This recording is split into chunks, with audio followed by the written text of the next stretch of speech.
अध्यक्ष की अनुमति से हम आज का जो ये व्याख्यान सत्र है प्रारंभ करते हैं।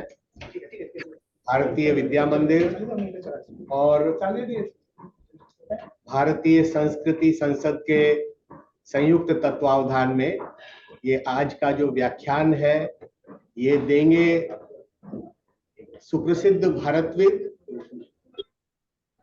और भारतीय उच्च अध्ययन संस्थान शिमला के पूर्व अध्यक्ष तथा महात्मा गांधी अंतर्राष्ट्रीय हिंदी विश्वविद्यालय के पूर्व कुलाधिपति पद्म भूषण प्रोफेसर कपिल कपूर जी। मैं प्रोफेसर कपूर का हार्दिक स्वागत करता हूं।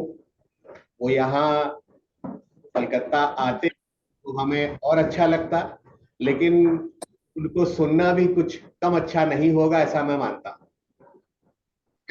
संस्था के जो अध्यक्ष हैं डॉक्टर बीडी मुंदड़ा, वो इस व्याख्यान सत्र की अध्यक्षता करेंगे और श्री राजगोपाल जी सुरेका वो कार्यक्रम के अंत में धन्यवाद ज्ञापन करेंगे। तो आप सब प्रोफेसर कपूर से वैसे तो परिचित हैं, मैं जानता हूं, लेकिन फिर भी चूंकि जो हमारे महाजन हैं, जो अग्रणी विद्वान हैं, उनके परिचय में प्रेरणा के कुछ बीज छुपे होते हैं, तो मैं एक औपचारिक परिचय प्रोफेसर कपूर का आपके सामने रखना चाहूंगा।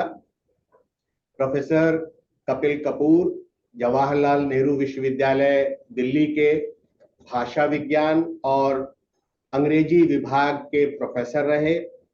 वे वहाँ जो संस्कृत अध्ययन का विभाग है उसके भी प्रोफेसर रहे।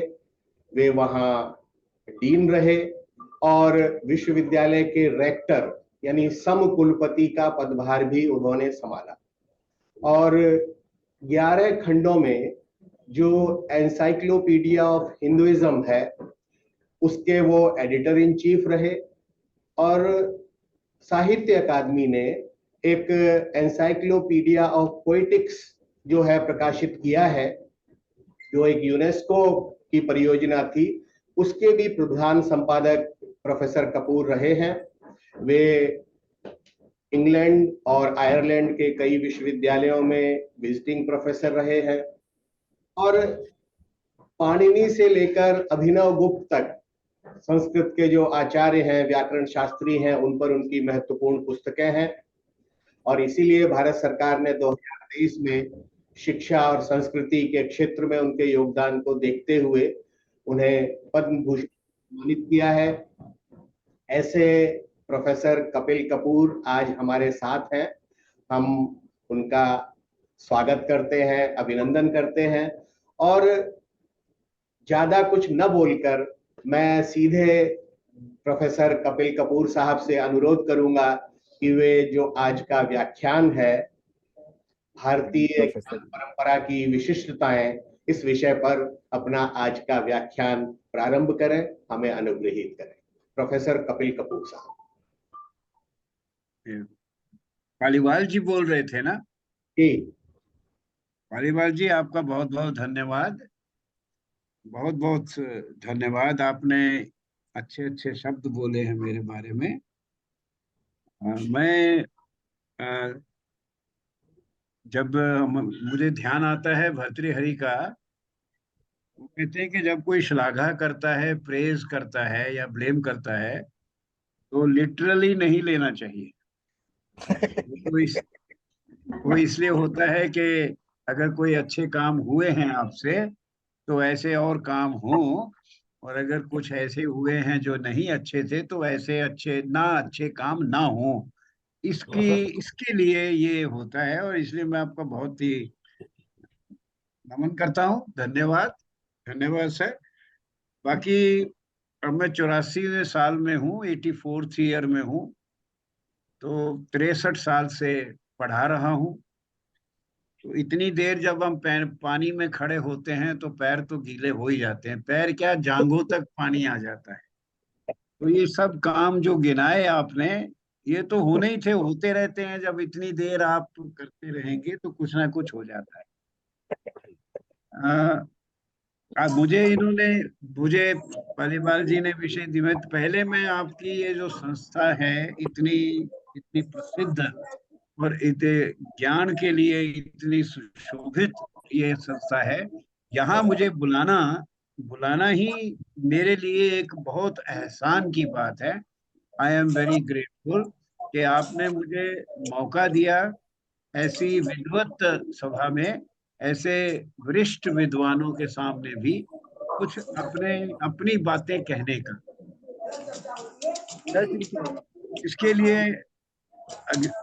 एक बार फिर आपका धन्यवाद कि आपने मुझे इसके लायक समझा, काबिल समझा कि मैं ऐसे ऐसे ऐसी जो एक विद्वत गैदरिंग है, एक विद्वानों की गैदरिंग है, उसमें मैं बोलूं।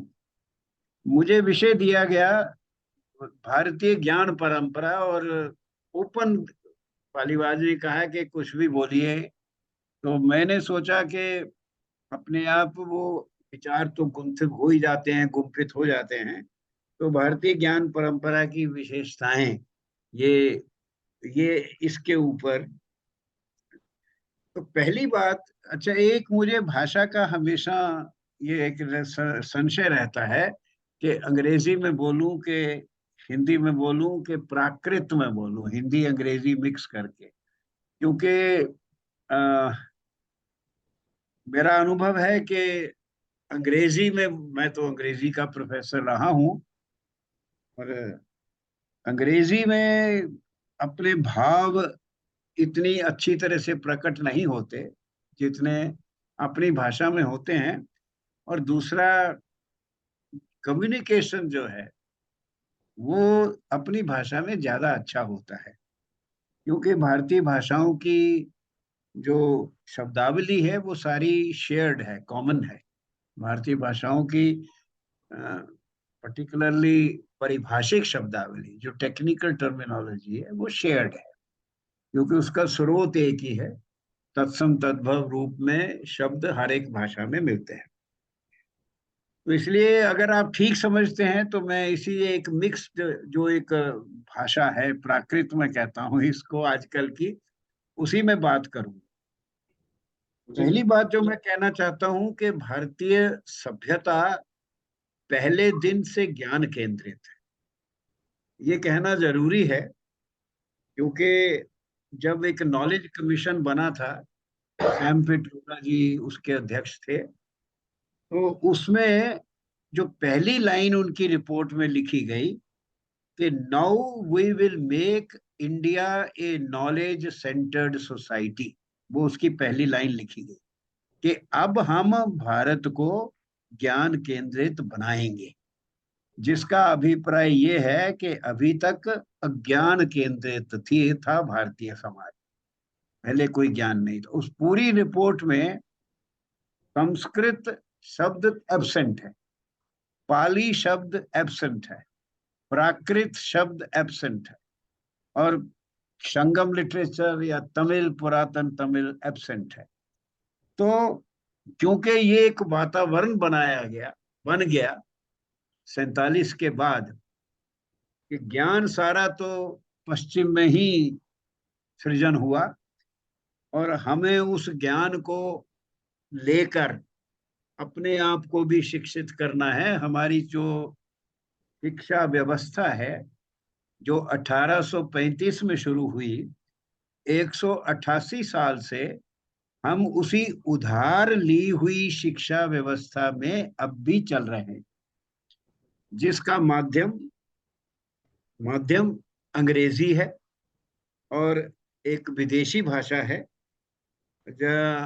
वो भारत की भी भाषा बन गई है, एक भाषा, परंतु उसका जो स्थान है वो एक भारतीय भाषा की तरह नहीं, ये भारतीय भाषाओं से ऊपर और अलग उसको स्थान मिला हुआ है।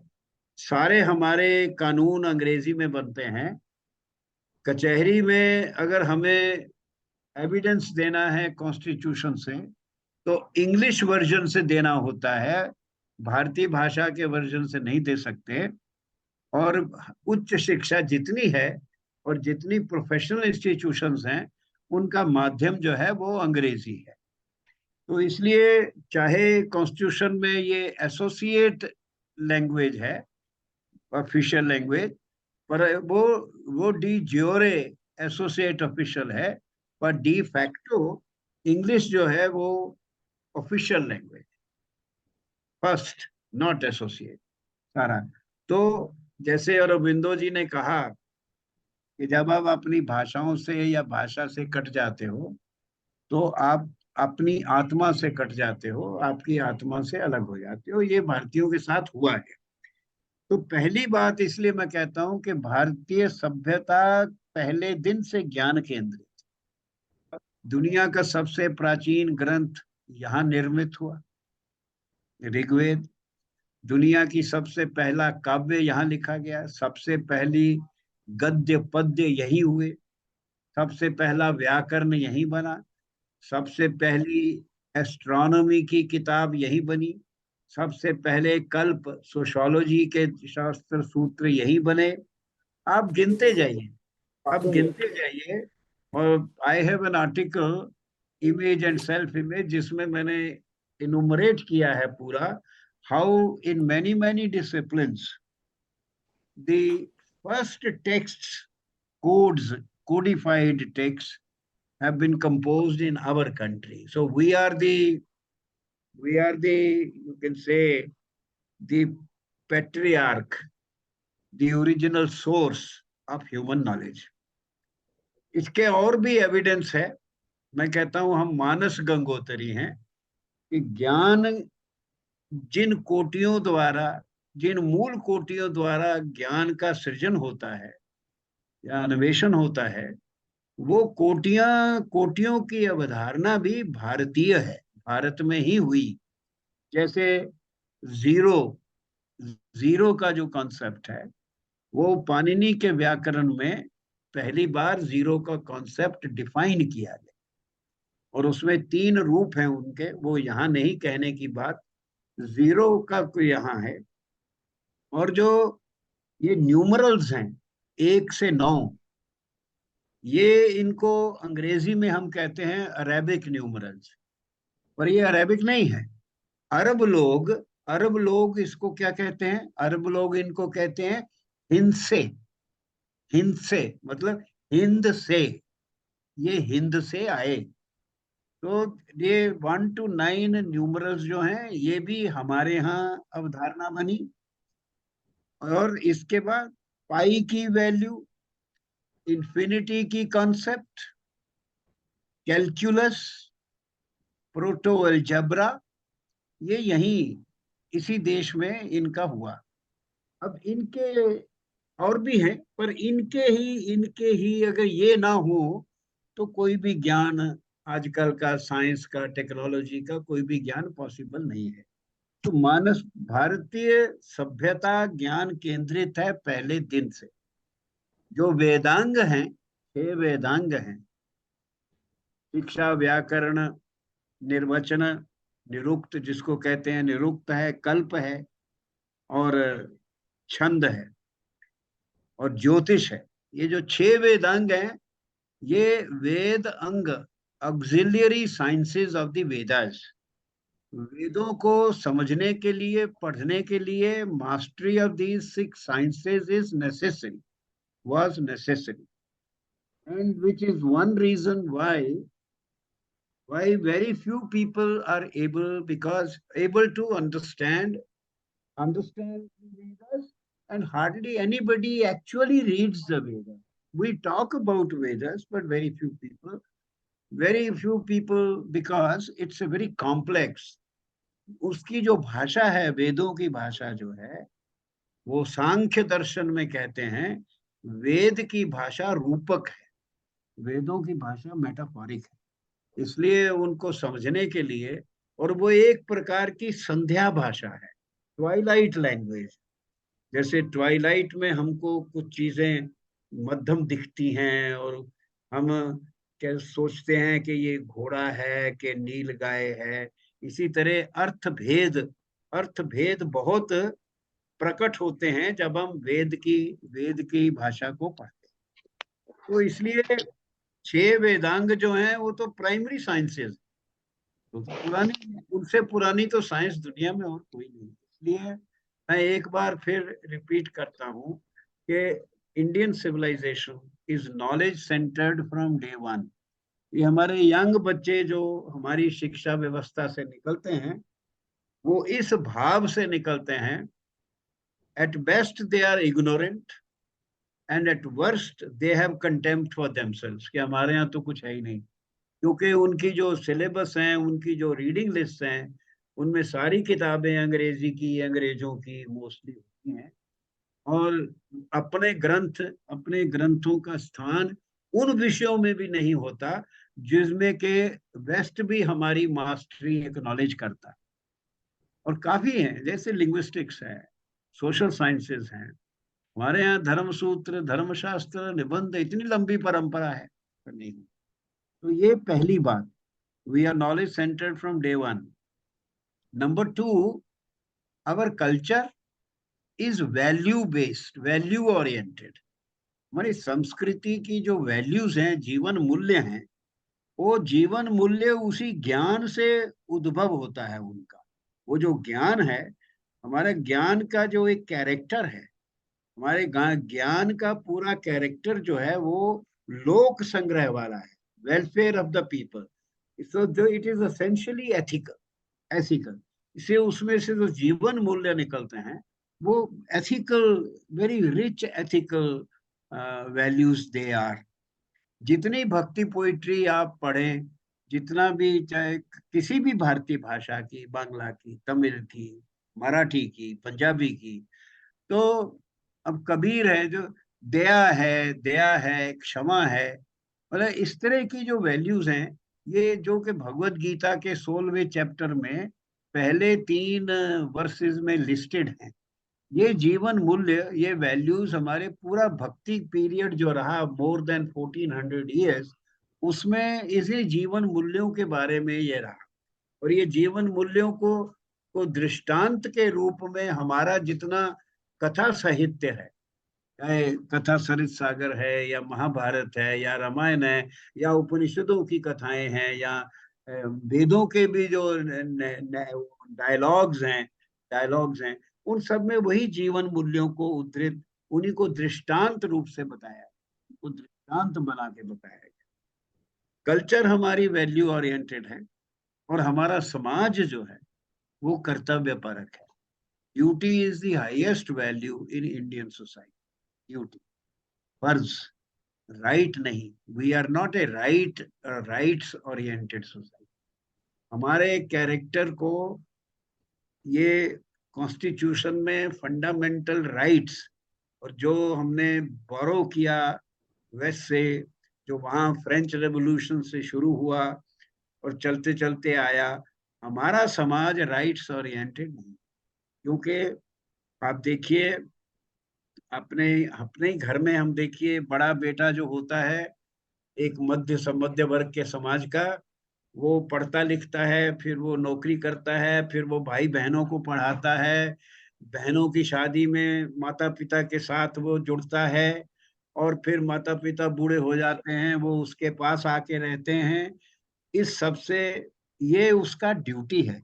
और इससे वो साइकोटिक नहीं हो जाता कि भी कोई साइकेट्रिक केस बन जाता है। इससे वो इवॉल्व होता है। By doing your duty you evolve as a human being. तो कर्तव्य परक है। अभी मोदी जी ने कर्तव्य पथ, बड़ा अच्छा शब्द चुना है, कर्तव्य पथ। कर्तव्य इज इम्पोर्टेंट। हमारा duty is a harmony promoting concept, because duty means you have to do something for others. Rights are a conflict oriented value, conflict, because rights are for yourself and you take it from others. In duty you do things for others. So our samaj is duty oriented. हम सब लोग अगर हम अपना आंखें बंद करके अपनी फैमिली के बारे में सोचेंगे, तो हम एकदम समझ जाएंगे कि हम ड्यूटी ओरिएंटेड हैं। और इसलिए हमारे बच्चे जो कॉन्स्टिट्यूशन पढ़ते हैं या समाज, there is a conflict between between our ordered governance and our value system which is there in our society. There are many conflicts. In fact we are not really a written constitution. हमारे यहाँ कोई written constitution की परंपरा नहीं है। Our polity is as old if not older than Babylonia, but and we have had empires, several empires. Our history people don't allow us to know about them. But you begin with the Mauryas, and you count the Guptas and the Nandas, the Mauryas, the Guptas, and then the Mokharis, and you go to south, Cholas, Cheras, Pandyas, Chalukyas, Rashtrakutas, massive empires. And they were all governed by one word constitution. We have one word constitution, and that word is dharma. धर्म, vagabond का भी धर्म है और king का भी धर्म है। हर चीज में एक धर्म है। धर्म की आगे व्याख्या 32 अर्थ हैं, तो बड़ी व्याख्या उसकी वो अलग, वो बाद में दूसरी अलग बात है। तो कर्तव्य परक समाज है। और ये देश जिसमें इतनी भाषाएं, इतनी जातियां, इतने बिलीफ सिस्टम्स, विचारों का भेद, प्रभेद, विभेद इतना है, और ये आज का नहीं है, और ये बाहर के लोगों के आने से नहीं हुआ। ये मूल रूप से इस देश की प्रकृति रही है। विष्णु पुराण में पूरा वर्णन है भारत खंड का। उसमें सब गिनाए जाती हैं, नदियां, पहाड़, लोग, जातियां, भाषाएं। तो उससे ये, पर फिर भी ये हमेशा एक राष्ट्र के रूप में देखा गया। इतनी प्लुरैलिटी, वेरिएशन, डाइवर्सिटी के बावजूद इसको भारत खंड, ये एक राष्ट्र, ये जो अथर्ववेद के भूमि सूक्त में इस राष्ट्र शब्द का प्रयोग है।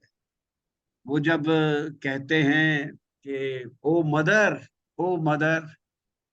Destroy those, O mother earth, भूमि सूक्त है, O mother earth destroy those who want to subjugate my राष्ट्र by शस्त्र और शास्त्र। जो मेरे राष्ट्र को शस्त्र या शास्त्र से पराधीन करना चाहते हैं, उनको डिस्ट्रॉय कर दो। ये अथर्ववेद की प्रेयर है।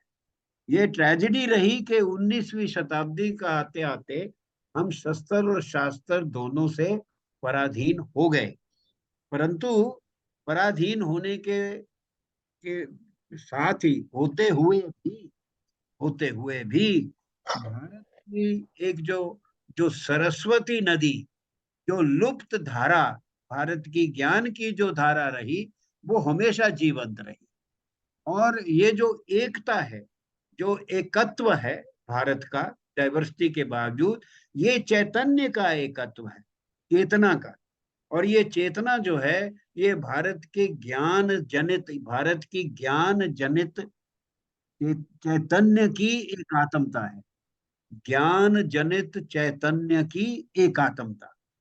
ये शब्द बड़े भारी लग रहे हैं, परंतु मैं तो जब मैं यंग था, कोई 100 साल पहले, तो पूरा देश घूमता था, जगह जगह जाता था, छोटे छोटे शहरों में जाता था। आप इस देश में जहां भी जाइए, आपको भाषा नहीं आती होगी, आपके कपड़े अलग हैं, खान पीन, but you will always feel that you are in the same country because of the attitude that people है। जो लोगों का जो भाव है एक दूसरे की, तो भाव जो होता है, जिस तरह वो आपको रिसीव करते हैं, जिससे आपसे वो कम्युनिकेट करते हैं, वो एक जैसा होता है। बहुत एग्जाम्पल्स हैं।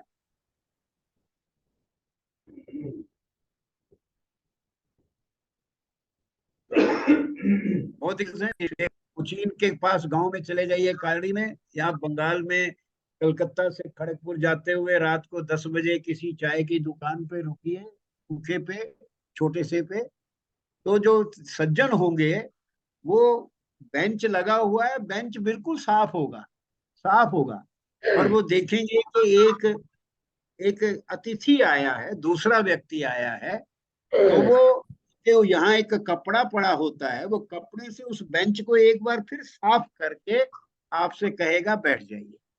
ये आपको सारे देश में मिलेगा कि वो साफ है, पर वो जरूर एक बार उसको करे। एनीवेज, तो चैतन्य की एक आत्मता है।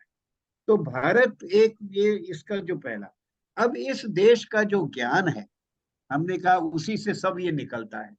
तो ये ज्ञान के बारे, एक पंडित भागवत शास्त्री जी को मैं हमेशा याद करता हूँ, जिनको मैंने 77 में सुना था, पुणे के थे। वो एक उन्होंने का एक वाक्य जो है अद्भुत वाक्य, भारतीय ज्ञान परंपरा सनातन गंगा प्रवाह। भारतीय ज्ञान परंपरा सनातन गंगा। अब ये दिस इटसेल्फ, ये विशेषता है हमारे ज्ञान की। बस पहला कि हमारी परंपरा है। ये लगता है कि बड़ी छोटी बात है परंपरा। परंपरा का मतलब क्या है? परपरा, मतलब एक लिंक, चेन, एक चेन जैसे होती है, एक से दूसरा लिंक, लिंक ऐसे लिंक बना हुआ है। वो चेन एक चेन है, कंटिन्यूअस चेन है ऑफ टेक्स्ट एंड थिंकर्स, जो कभी टूटती नहीं।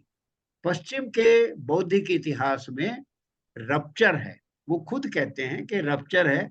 और उसको देख के कुछ हमारे ज्ञानी लोग भी सोचते हैं, क्योंकि वेस्ट में तो जो भी होता है अच्छा होता है, अगर वहां रप्चर है तो हमारे यहाँ भी रप्चर होना चाहिए। पर हमारे यहाँ रप्चर नहीं है, कोई ब्रेक नहीं है।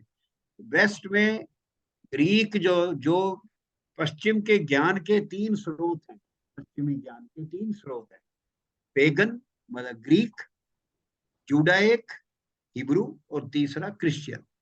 तीन स्रोत हैं जिसमें वो बटे रहते हैं, Platonism, neo Platonism, Hellenism, Hebraism, reason, imagination, उनका एक स्प्लिट रहता है। पर उनका जो ग्रीक और रोमन जो फोर्स था, उससे यूरोप कट गया after the fall of the Roman. और डार्क एजेस में मतलब जो 7th सेंचुरी से लेके 14th सेंचुरी तक उनका जितना ज्ञान था वो मोनास्ट्रीज में बड़ा अच्छा था, ऐसा नहीं है। बड़े बड़े थिंकर हुए, थॉमस कैम्पस हुए, मार्कस ऑरेलियस हुए, सेंट ऑगस्टिन हुए, परंतु वो सारा ज्ञान ज्ञान भगवान थियोसेंट्रिक, भगवान केंद्रित, गॉड सेंटर्ड था। एंड उसको वो डार्क एजेस खुद कहते हैं, कि वो ज्ञान जो वो कट गए ग्रीक और रोमन हेरिटेज से कट गए। वो फिर रेनेसां में फिर जुड़े। इसलिए जब हम कोई भी ग्रीक ग्रीक की टेक्स्ट पढ़ते हैं, अंग्रेजी में अनुवादित होती है, वो भी अपने अनुवाद करके ही पढ़ते हैं। तो ग्रीक, एक ऑक्सफोर्ड के प्रोफेसर ने कहा है कि ग्रीक भाषा जो वो थी, उसका आज की ग्रीक भाषा से संबंध नहीं है। वो जो ग्रीक भाषा थी, उसके उसके जो पहले 5 शब्द हैं किसी टेक्स्ट के, उनका यूरोप की भाषाओं में कोई इक्विवेलेंट ही नहीं है। मतलब हम उनको इसलिए, उनके एक एक कॉन्सेप्ट कैथारसिस है, जैसे उसके ऊपर लोग बड़े बड़े ऐसे लिखते हैं इसका। परंतु हमारी बौद्धिक परंपरा में पाणिनि 7वीं शताब्दी ईसा से पहले, उसकी अष्टाध्यायी के पहले 2 सूत्रों में जो 2 टेक्निकल शब्द हैं, वृद्धि और गुण, वृद्धि आदेच पहला सूत्र है, और अदेंग गुण दूसरा सूत्र है। वृद्धि और गुण टेक्निकल शब्द हैं 2800 ईयर, और आज भी ये दोनों शब्द जीवित हैं, सारी भारतीय भाषाओं में है, और बाय एंड लार्ज उनका अर्थ वही है जैसा कि वो उस वक्त, वो वहां टेक्निकल है in the context of language. और वृद्धि मतलब बढ़ना, और गुण मतलब क्वालिटी, हर एक हिंदुस्तानी समझता है उसके। तो ये सिर्फ शब्दों की ही धारा नहीं है। शब्द का मतलब है, शब्द का वैसी रहने का मतलब है विचार भी रहे, आइडियाज भी रहे, ज्ञान भी रहा, कंटिन्यूअस है।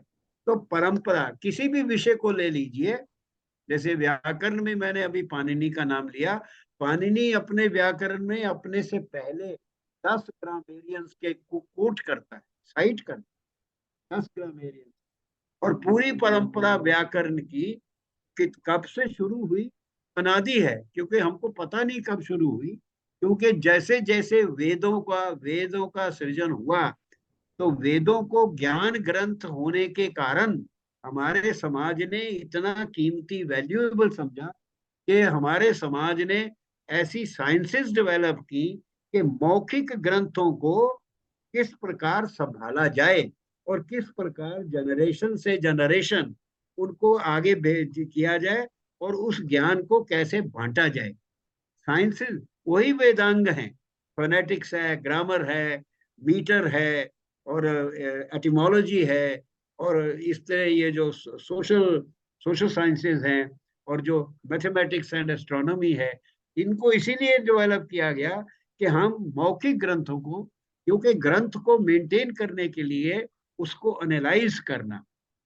देखिए, शेक्सपियर के जब प्लेज लिखे गए थे तो कैक्सटन की प्रेस थी उस वक्त, तो वो छपे भी।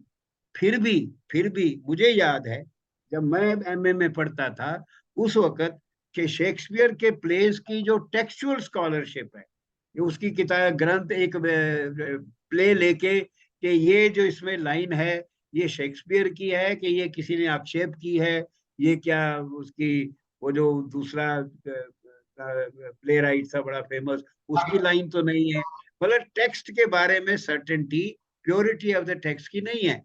500 साल में भी इतना प्रॉब्लम हो गया, परंतु 5000 साल से वैदिक वांग्मय हमारे पास पहुंचा और एक वर्ण का भी भेद नहीं, एक वर्ण का भी भेद नहीं, जबकि ये मौखिक ग्रंथ थे। और मौखिक परंपरा में, गुरु शिष्य परंपरा में इन ग्रंथों को आगे आगे आगे आगे किया गया।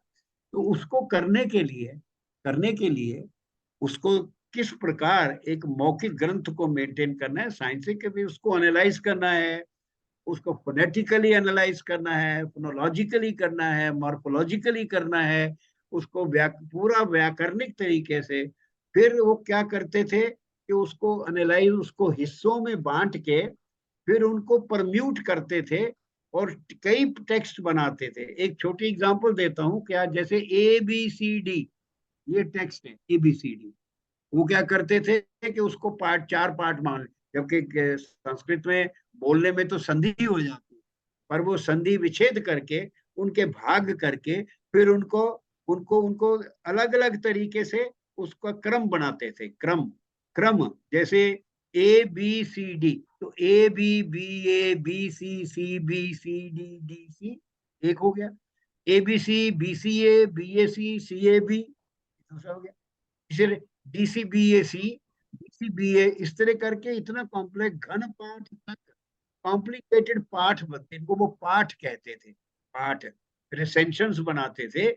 और अलग अलग कॉम्बिनेशन को, अलग अलग कोई ब्रिलियंट यंग जो विद्यार्थी होते थे, शिष्य, वो उसको याद करते थे, different college.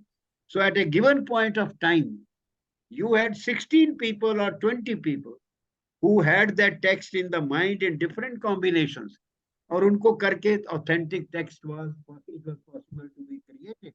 It's a pararimy and all that. Very, very scientific, very hard, very difficult, but it implied a great knowledge of the structure of language, of its phonetics, of its morphology, of its syntax, and also meaning. A great knowledge of meaning, and meaning would mean लोक, पूरा world, क्योंकि the words शब्द जो हैं वो तो दुनिया की बात करते हैं, तो आपको अर्थ, पूरा अर्थ का जो संसार है उसका भी ज्ञान। तो इसीलिए 5वीं शताब्दी का आते आते भर्तृहरि की Vakyapadiya is an unequalled text of philosophy of language. World में दूसरी वैसी किताब नहीं मिलेगी, unequal text of philosophy of language. अर्थ विधान के अर्थ कैसे, और अर्थ निर्धारण was a major science anyways। तो सनातन गंगा प्रवाह, तो ये देखिए प्रवाह भी है। अब गंगा नदी को तो गंगा ही कहते हैं, पर गंगा का जल तो बदलता जाता है, पर फिर भी तो जो प्रवाह होता है वो कूटस्थ होता है और नित्य होता है और व्यवहारिक होता है, व्यवहारिक होता है। तो ये क्या कि गंगा तो गंगा है, भारतीय ज्ञान तो भारतीय ज्ञान है, पर उसमें जो बहता है, जो बहता रहा समय में, समय के साथ बहता रहा, उसके कई कई नदियां उसमें जुड़ी, कई नदियां उसमें से निकली, कई प्रकार का जल आया, कई प्रकार का जल गया, जल का रंग बदला। तो जैसे अगर आप रिवर एनालॉजी को फॉलो करें, अब वेदों को ही लेके, वेदों का अपना ही देखिए, ब्राह्मण ग्रंथ है। Yes, somebody saying something? Did I? हाँ, तो जैसे एक वेद है, तो वेद का ही कॉरेस्पॉन्डिंग ग्रंथ देखिए कितने हो, उससे वेद से कितने रिसेंशन बनते हैं कॉरेस्पॉन्डिंग। जैसे वेद हैं, ब्राह्मण ग्रंथ हैं, ब्राह्मण ग्रंथों के बाद अरण्यक है, अरण्यक के साथ फिर उपनिषद है, उपनिषद के साथ फिर धर्मशास्त्र है, और धर्मशास्त्र के बाद फिर प्रातिशाख्य है, और वेद की खुद शाखाएं हैं, हर शाखा के इतने इतने इतने मैसिव बॉडी, बट डिफरेंट। तो ये तो वेद के ही अंदर है।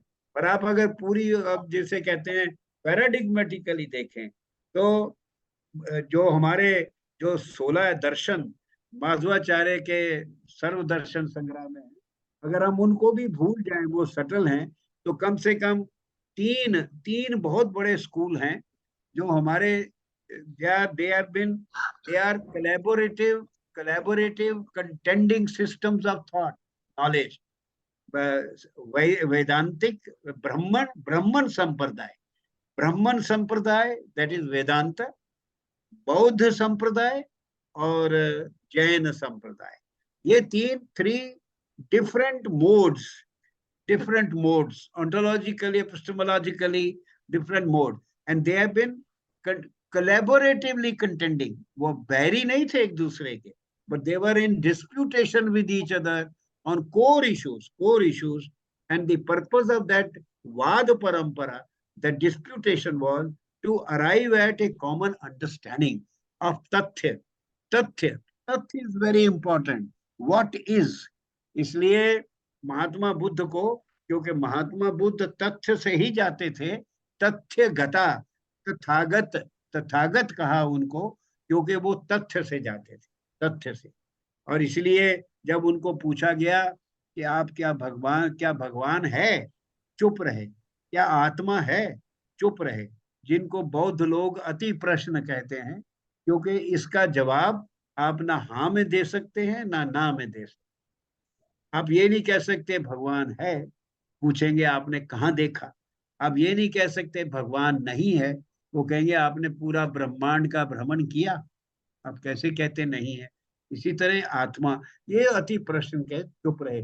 पर वो जो तथ्य थे, ऑब्जर्वेबल रियलिटी, विजिबल, एक्सपीरियंशियल, अनुभवात्मक जो रियलिटी थी, उसको लेके बौद्ध चिंतन, महात्मा बुद्ध का जो चिंतन है, जो के बाद त्रिपिटक जो है, 3 पिटकों में, उनमें विनय, सुत्त और अभिधम्म, उनमें उनमें उनके शिष्यों ने उनको लिख के जोड़ के बनाया ज्ञान को। तो ये बड़े 3, इसलिए बड़े रिच है। अब ये जो पूरा ज्ञान, अगर एक ज्ञान को एक इकाई माने, भारत के ज्ञान को, क्योंकि देखिए दुनिया में, विश्व में 2 ही ज्ञान की संस्कृतियां हैं, 2 हैं ज्ञान की संस्कृतियां। एक है जिसको अब्राहमिक या सेमेटिक या हेब्राइक कहते हैं, मिडल ईस्ट की है।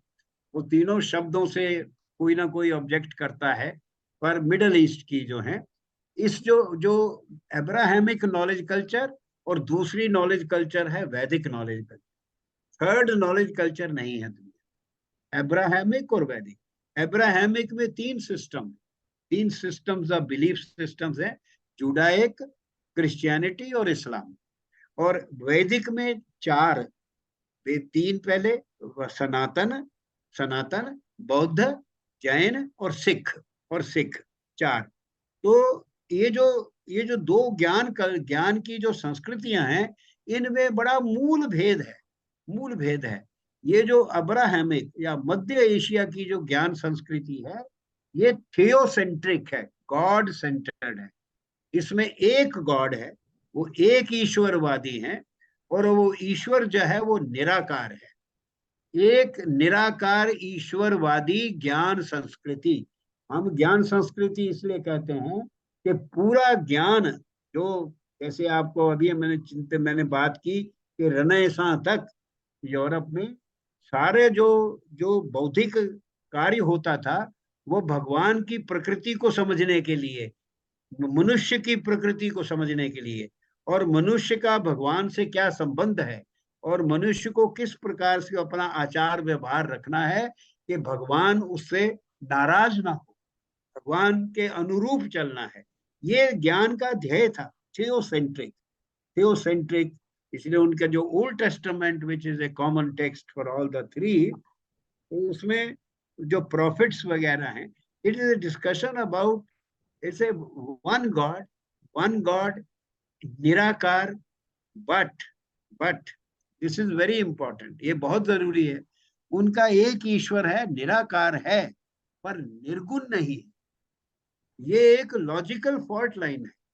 अब्राहमिक नॉलेज कल्चर्स में गॉड सेंटर्ड है, गॉड निराकार है पर निर्गुण नहीं है। इसीलिए क्योंकि क्योंकि देखिए, स्पिनोजा 17वीं 18वीं शताब्दी में के में अपने किताब, अपनी ऐसे में लिखते हैं, इंटरप्रेटिंग द स्क्रिप्चर उनका ऐसे है, जिसमें वो लिखते हैं कि Hebraic God is an angry God, Hebraic God is an angry God, वो नारा एक एंग्री गॉड। अब anger is not a divine property, it's a human property. तो निर्गुण नहीं है, निराकार है पर निर्गुण नहीं है। इसी कारण से इसी कारण से क्योंकि निर्गुण नहीं है, इसी कारण से वो तीनों जो जो तीनों उस ज्ञान संस्कृति के जो तीन सिस्टम हैं, वो आपस में उनका उनका एक कॉन्फ्लिक्ट रहता है। They are all one God people, but my God, one God, not your God, because my God has this property, your God has that property. इसलिए उनका झगड़ा रहता है। अब भी इसी वक्त भी हम देख रहे हैं, राइट नाउ कंटेम्परेरी वर्ल्ड में हम देख रहे हैं दो संस्कृतियों का झगड़ा। They are both one God people, but they fight. जो भारतीय जो भारत की जो वैदिक ज्ञान संस्कृति है, ये गॉड सेंटर्ड नहीं है, ये जीव सेंटर्ड है। जीव, लाइफ फॉर्म्स सेंटर्ड है।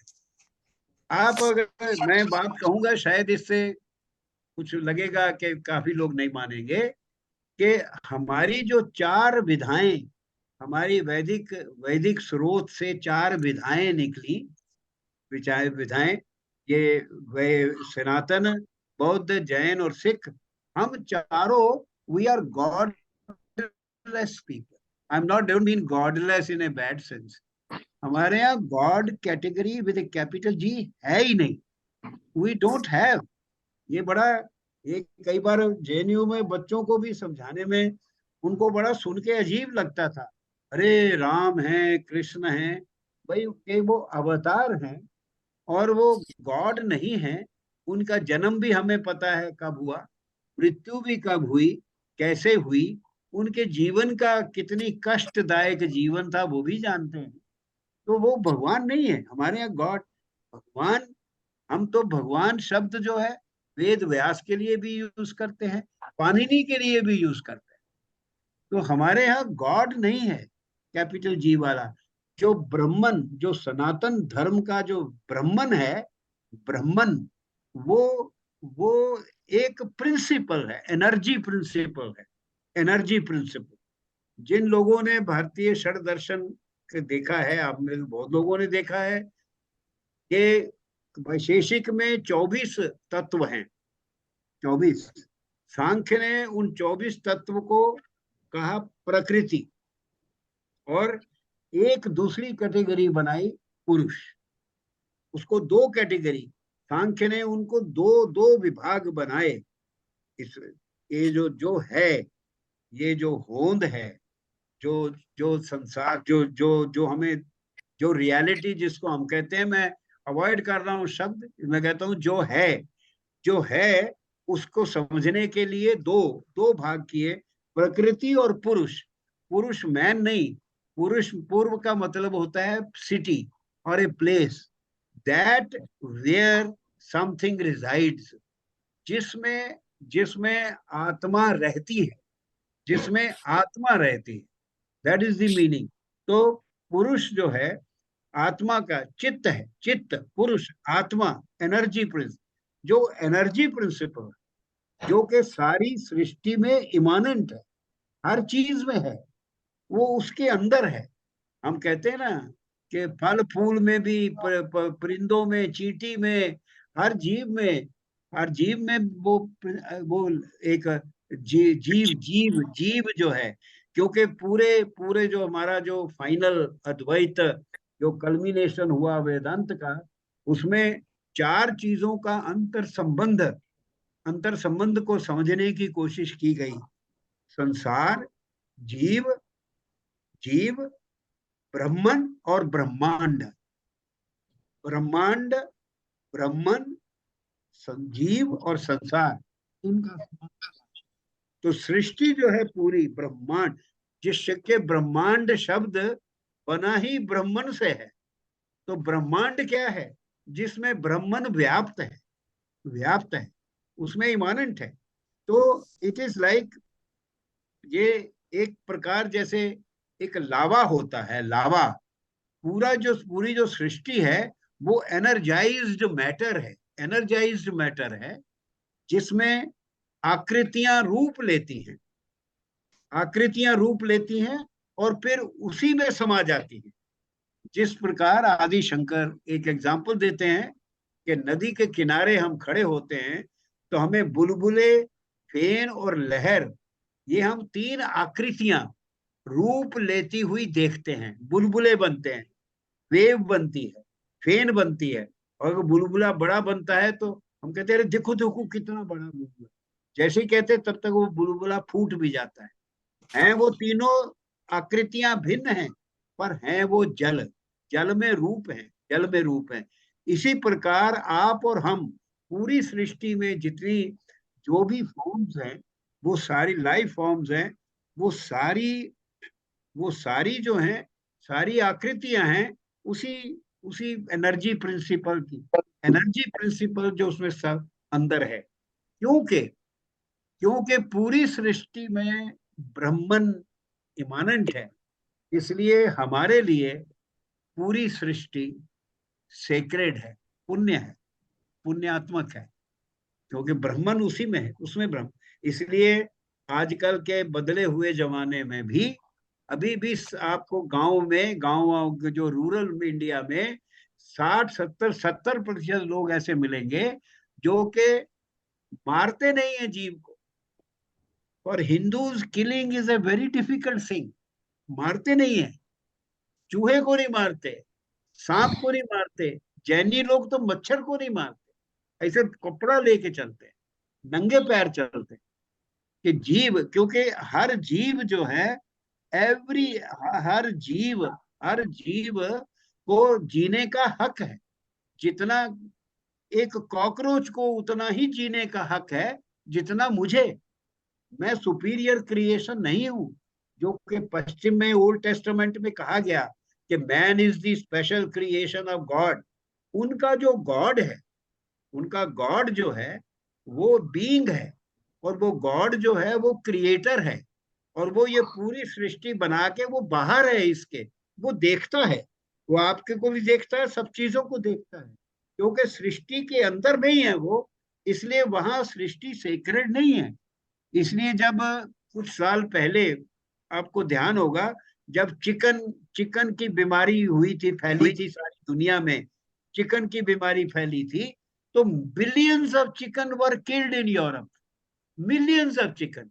जब वो एक काउ डिजीज हुई थी, millions of cattle were killed. पर जब चिकन उन्होंने मिलियन मार दिए, इंडिया वाले भारतीय लोगों ने क्या किया? उन्होंने चिकन खाना बंद कर दिया। उन्होंने ये नहीं किया कि चिकन मार दो, उन्होंने चिकन खाने बंद कर दिए। बड़ा बेसिक डिफरेंस है, because precious value of all life is equal. तो ये एक बहुत बड़ा जीव सेंटर्ड हमारा ज्ञान, ये जीव सेंटर्ड है।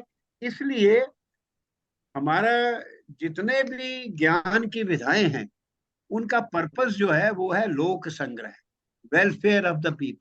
और लोक संग्रह जो शब्द है, ये भगवत गीता में 3 बार इसका प्रयोग होता है, तो 3 प्रकार। अब आई कैन टॉक अबाउट बौद्ध और जैन एक तरफ हैं, सनातन और सिख एक तरफ हैं। उनमें कुछ कॉमन भी है, कुछ भेद भी है, पर वो बात विवाद है। अब ये जो हमारे जो एथिकल सिस्टम है, अब आप देखिए, षड दर्शन है या सिख सर्व दर्शन में 16 दर्शन है। इन दर्शनों का ध्येय क्या है?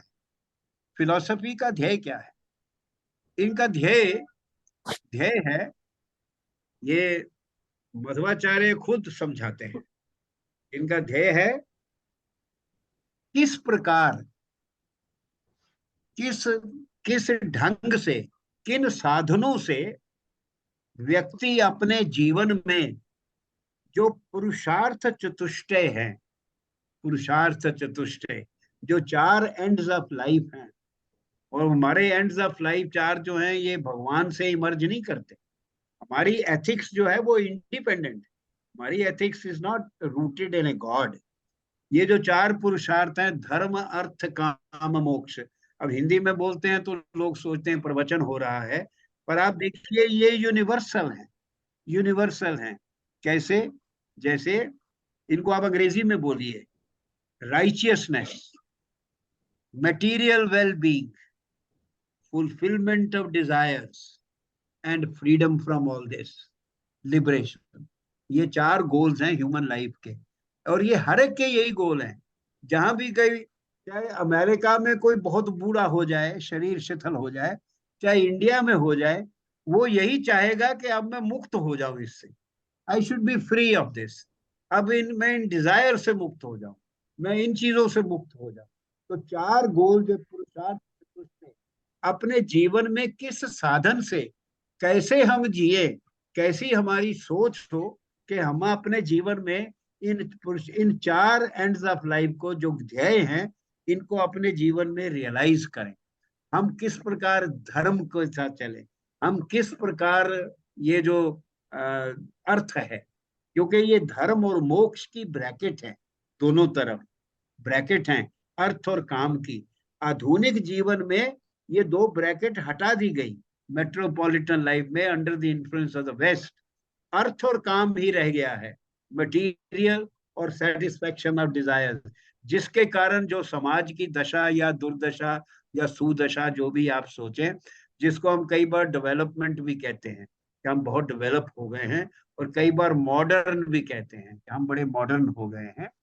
तो ये 4 गोल लाइफ में, ये षड दर्शन का गोल है, ये 16 दर्शन भारतीय दर्शन का गोल है कि आप अपनी जिंदगी को किस तरह ठीक बताएं, जो आप अर्थ भी अर्जन करें, वो भी अर्थ जो है वो धर्म के अनुरूप होना चाहिए, जो धन है उसका सदुपयोग होना चाहिए, जो धन आप अर्जन करते हैं, और जो भी आप करते हैं जिंदगी। देखिए हमारा एक बहुत बड़ा जीवन का प्रिंसिपल है इंडियन लाइफ का या फिलोसफी का, जब भी कोई हवन करता है या वेद का अनुष्ठान करता है, जब आहुति डालते हैं तो क्या बोलते हैं?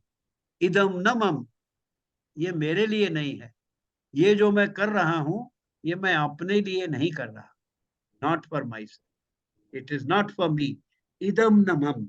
ये हमारा all human effort, all human effort has to be directed to the welfare of others, welfare of others. चाहे वो षड दर्शन हो, 16 दर्शन हो, चाहे बौद्ध का अष्टांग मार्ग हो, या बाबा नानक का, गुरु नानक की कीरत करो, नाम जपो, वंड खाओ, ठीक काम करो जिंदगी में, नाम जपो और बांट के खाओ और सेवा करो। 4, चाहे ये हो, ये पूरी गुरु नानक की जो वाणी है उनमें से ये 4 चीजें निकलती कि ये this is how you should lead one's life. तो इस तरह ये है कि अब देखिए हमारा जो ये जो ज्ञान 4 विधम मैंने सिस्टम बताए हैं, लंबी परंपरा है, पर ये 4 इनका बड़ा लंबा इतिहास है, बड़ा पहले जमाने से। और हमारी जो हिस्ट्री है, हमारे ज्ञान की जो हिस्ट्री है, वो एक चक्र रहा है, काल चक्र में हमारा ज्ञान लुप्त होता रहा और फिर आता रहा। ये 28 बार हुआ, जिसे हम व्यास परंपरा कहते हैं। व्यास इज एन इंस्टीट्यूशन कि हमारा ज्ञान इतनी बार लुप्त हुआ, वापस आया। आजकल हमारा पिछले 150-200 साल में भारत का ज्ञान अंडरग्राउंड चला गया, वो एक प्रकार की गहरी निद्रा में चला गया, हमारी शिक्षा से कट गया। हमारे हमारे बड़े बड़े विद्वान, बड़े बड़े यूनिवर्सिटियों के प्रोफेसर आपको 5 अद्वैत के दार्शनिकों के नाम नहीं बता सकते, नाम नहीं बता सकते। किसी भी चीज का पूछ लीजिए, किसी भी बड़े ग्रंथ का पूछ लीजिए, वो नहीं बता पाते, वो नहीं बता पाते। परंतु हमारे हम मैं तो मजाक करता हूं कि 5 वेदांत के आचार्य तो दूसरे दूर के बात है, दूर की बात है, 5 पांडवों के नाम नहीं बता पाते हैं ठीक तरह से, वो याद नहीं रहते हैं। परंतु उनको आप वहां के पूछ लीजिए, वहां के नाम, वो नाम तो बता देंगे, समझ नहीं है पर नाम बता देंगे। फिलॉसफी के भी नाम बता देंगे, समझ उतनी नहीं है, क्योंकि एक दूसरी परंपरा, पश्चिम की भी परंपरा बड़ी है, मैंने कहा 3 स्रोत हैं उसके, उसको समझ, वो भी बड़ी रिच, बहुत गहन परंपरा है, उसको मास्टर करना आसान नहीं है, परंतु वो मास्टरी तो वहां भी नहीं होती। तो ये हमारे जो process of loss and recovery है, जैसे माना गया है कि जो ये जो महाभारत काल में, महाभारत युद्ध में, युद्ध के बाद हमारे हमारी हमारे ज्ञान ज्ञान की परंपरा टूट गई, ज्ञान जो था, मतलब ये टूटी नहीं, लोगों का विश्वास उठ गया, लोगों का विश्वास उठ गया वैदिक ज्ञान में, वैदिक जीवन मूल्यों में, कि अगर इतने इतने इतने बुद्ध सक्षम ज्ञान के बाद 36 लाख लोग 2 दिन में मारे गए, इतनी हिंसा होनी है, तो इसका क्या लाभ है? इसका कोई लाभ नहीं है। और sorry ji, then you see, ये महाभारत के बाद टूट गया। एंड महाभारत के बाद अगर आप अष्टाध्यायी में देखें, 27 philosophical systems are mentioned and 28 are mentioned, 27 are नास्तिक। नास्तिक, हमारे यहाँ नास्तिक आस्तिक जो है वो भगवान से नहीं होता, वो होता है कि आप वेदों को प्रमाण मानते हैं कि नहीं। जो वेदों को प्रमाण मानते हैं वो आस्तिक हैं, और जो वेद को प्रमाण नहीं मानते वो नास्तिक हैं। बौद्ध और जैन नास्तिक धर्म है, क्योंकि वो वेदों को प्रमाण नहीं मानते, इसलिए नास्तिक है। ये अलग बात है कि हमारे चारों विधाओं में गॉड नहीं है, हम गॉडलेस हैं। जैसे मैंने कहा, हमारे यहाँ ब्राह्मण है, बौद्धों में बोधि सत्व है, बुद्धि बोध की एसेंस है, जैनियों में जीन है, हाँ? और ये जो सिख धर्म में गुरु है, गुरु है। तो गॉड नहीं है कहीं, गॉड गॉड नहीं है। वी ये और ये क्योंकि हम जीव ओरिएंटेड हैं, लाइफ, ह्यूमन लाइफ ओरिएंटेड हैं, इसलिए हमारे सारे धर्म इन्हें वे प्रैक्टिकल है, और प्रैक्टिकल है and for the promotion of ordinary man's life, ordinary man's happiness, ये है। तो ये चक्र चलते रहे, महाभारत के बाद लुप्त हो गया। और आपको ध्यान होगा, जन्मेजय ने नाग यज्ञ किया, जन्मेजय ने जो यज्ञ किया, ये जहां मैं बैठा हूँ दिल्ली, यहाँ से कुछ किलोमीटर ही है, निगमबोध घाट। आजकल वहां क्रीमेशन होती है, it is a cremation ground, but in fact it was Nigam Bodh Ghat, वो जगह जहां निगमों का बोध हुआ। जन्मेजय ने he convened an assembly of the learned people, and the nigamas, the Vedas were reconstituted, reactivated। अब ये रिकॉन्स्टिट्यूट कैसे होते हैं? 19वीं शताब्दी में, क्योंकि 19वीं शताब्दी तक आते आते भी हमारे ग्रंथ लुप्त हो गए थे ज्यादातर, और खंडित पांडुलिपियां या पांडुलिपियां, अशोका की इंस्क्रिप्शंस थी, हम पढ़ नहीं सकते थे, वो एक अंग्रेज ने आके पढ़ा, और पांडुलिपियां आलू प्याज के ढेर की तरह पड़ी हैं, किसी को नहीं पता कि इसमें क्या है। तो ये लुप्त हो गए थे। 19वीं शताब्दी में इसको फिर पुनर्जागरण हुआ, जर्मनी में हुआ, जर्मन स्कॉलर से हुआ। और एक जो मैक्स म्यूलर, जिसको लोग बहुत गाली देते हैं, बहुत ज्यादा, के जो मिशनरी था, जो कि बिल्कुल गलत है, बहुत प्रकांड विद्वान था, 62 साल, 62 years उन्होंने अपने लगाए, भारत के 23 ग्रंथों का निर्माण किया, खंडित पांडुलिपियों से, जली हुई पांडुलिपियों से 23 भारत के ग्रंथों का उन्होंने उद्धार किया। और उन्होंने ऋग्वेद की टेक्स्ट बनाई। ये जो व्यास परंपरा है, इसका जो पैरामीटर, मेन पैरामीटर है कि ऋग्वेद को फिर रिकॉन्स्टिट्यूट करना। तो जो लास्ट पहले सुनते हैं कि सारस्वत ऋषि जो थे, जो कि सरस्वती नदी के किनारे, ये आपके शाहबाद मरकंडा, जो दिल्ली से चंडीगढ़ जाते हैं तो वहां रास्ते में नदी आती है, वहां वहां आश्रम था उनका। उन्होंने ऋग्वेद को पुनर्गठित किया था। इसी प्रकार 19वीं शताब्दी में मैक्स म्यूलर ने ऋग्वेद को पुनर्गठित। इसलिए मैंने एक बार एक बड़े संयोजन में मैंने कहा मैक्स म्यूलर 29वें व्यास हैं। इसमें काफी लोग नाराज हुए, क्योंकि लोग तो उसको मिशनरी कहते हैं। लोग भूल जाते हैं कि तिलक को अंडमान जेल से मैक्स म्यूलर ने ही छुड़वाया था। और जब एडिसन ने ग्रामोफोन बनाया था, तो पहली बार जब उसमें साउंड भरनी थी, तो उसने मैक्स म्यूलर से कहा कि आप अपनी आवाज में कुछ भरिए, और उन्होंने भरा। और लंदन में जब उसने अपना ग्रामाफोन प्ले किया, तो उसमें जो निकली ध्वनि निकली, वो किसी को समझ नहीं आई। तो मैक्स म्यूलर को एडिसन ने कहा, आप बताइए क्या है लोगों को। तो उसने लोगों से कहा कि ये जो मैंने बोला, ये संस्कृत का वो है, ओम भूर्भुवः स्वः तत्सवितुर्वरेण्यम। मैक्स म्यूलर ने वो भरा था उसमें। तो जो पहली आवाज ग्रामाफोन से निकली, वो आपके संस्कृत के इस गायत्री मंत्र की ही निकली। और मैक्स म्यूलर को पूछा गया जब वो 82 साल के थे कि आपने 62 साल इतना भारत की सेवा की, ज्ञान की, पर आप कभी भारत नहीं गए। तो बोले, जब मैं यंग था तो मेरे पास पैसे नहीं थे। अब मैं अब मैं अब मैं मेरे पास समय नहीं है, अब मैं जा नहीं सकता। अब मेरे पास समय नहीं है, मुझे बहुत काम करना है, मुझे काम करना है, मेरे पास समय नहीं है। हाँ, अगर मैं गया, ये बहुत ही एक अद्भुत बात है जो उन्होंने कही, अगर मैं कभी गया तो मैं मैं काशी जाना चाहूंगा, काशी। और मैं चाहूंगा कि मेरी क्रीमेशन वहीं हो, मेरा क्रियाक्रम हो वहां। तो इतना अद्भुत आदमी, इतना काम किया। जो लोग हम उसको क्रिटिसाइज करते हैं, किसी ने खंडित में, एक सुक्तांकर जी ने महाभारत की टेक्स्ट बनाई, अदरवाइज लोग बातें करते हैं। किसी ने भी खंडित मैन्युस्क्रिप्ट से कोई ग्रंथ नहीं बनाया, उन्होंने 23 ग्रंथ बनाए। तो उसने मैक्स म्यूलर ने कहा है कि अगर ऋग्वेद की सारी कॉपियां खो जाएं, सारी कॉपियां खो जाएं, कोई भी कॉपी ना रहे ऋग्वेद की, you can reconstruct the Rigveda from the minds of the Brahmins. ब्राह्मण मिलेंगे आपको इंडिया में, जो ऋग्वेद जिन्होंने यहाँ पे रखा हुआ है, संभाल के, यहाँ संभाल के रखा हुआ है। और ये हमारे पास अगर ग्रंथ पहुंचे हैं, तो ब्राह्मणों के कारण ही पहुंचे हैं।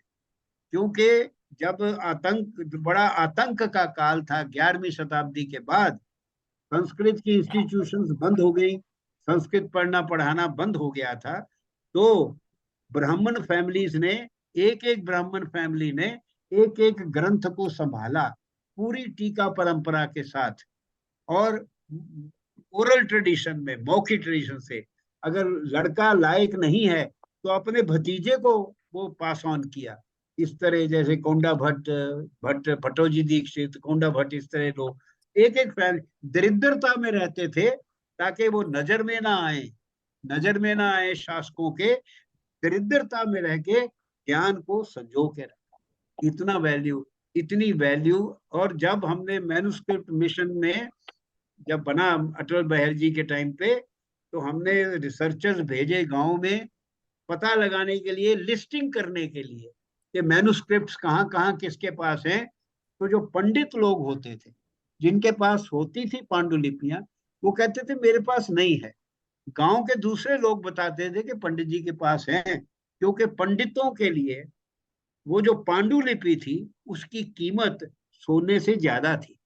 वो सोना दे देंगे, आप ले जाइए, पांडुलिपि नहीं देते थे, वो ज्ञान ग्रंथ नहीं देते थे। पर इतने दरिद्र हो गए थे 18वीं शताब्दी में, 19 में आते आते, कि पंडिताएं ने वो पांडुलिपियों की लकड़ियों से चूल्हा जलाती थी। क्योंकि चूल्हा जलाने के लिए अग्नि का इंतजाम नहीं होता था, और पांडुलिपि को किचन गार्डन में फेंकते थे, क्योंकि ज्ञान को तो आप जला नहीं सकते ना, नहीं करना चाहिए।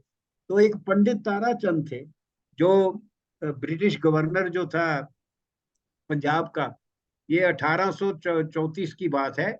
उन्होंने, पंडित ताराचंद उनका एडवाइजर थे, उन्होंने उनको कहा कि ये दुर्दशा हो रही है, पांडुलिपियां इस तरह जा रही हैं, उनको खत्म किया, वो उनकी लकड़ियां जलाई जा रही, इतने दरिद्र हो गए। तो सर चार्ल्स लायल ने 66,000 रुपीज, गवर्नर ने 66,000 रुपीज दिए थे पांडुलिपियों को प्रिजर्व करने। पर हुआ क्या कि जो ज्ञान, जो पंडितों ने जिस ज्ञान को संभाल के रखा, 19वीं शताब्दी में अंग्रेजी शिक्षा आने से उनके जो बेटे थे, बच्चे थे, उन्होंने देखा कि अंग्रेजी सीख लो तो एक बड़ी अच्छी नौकरी, एक सूट, एक टाई और एक मिल जाता है, तनख्वाह रेगुलर मिल जाती है। और ये मेरा बाप, ये तो मूर्ख है, वो पांडुलिपि और संस्कृत को संभाल के बैठा हुआ है, और दरिद्रता में 2 वक्त रोटी भी नहीं मिलती है। तो ब्राह्मणों, ये एक रही बात, साउथ में ज्यादा इसका नुकसान हुआ कि ब्राह्मणों ने अपना धर्म छोड़ दिया।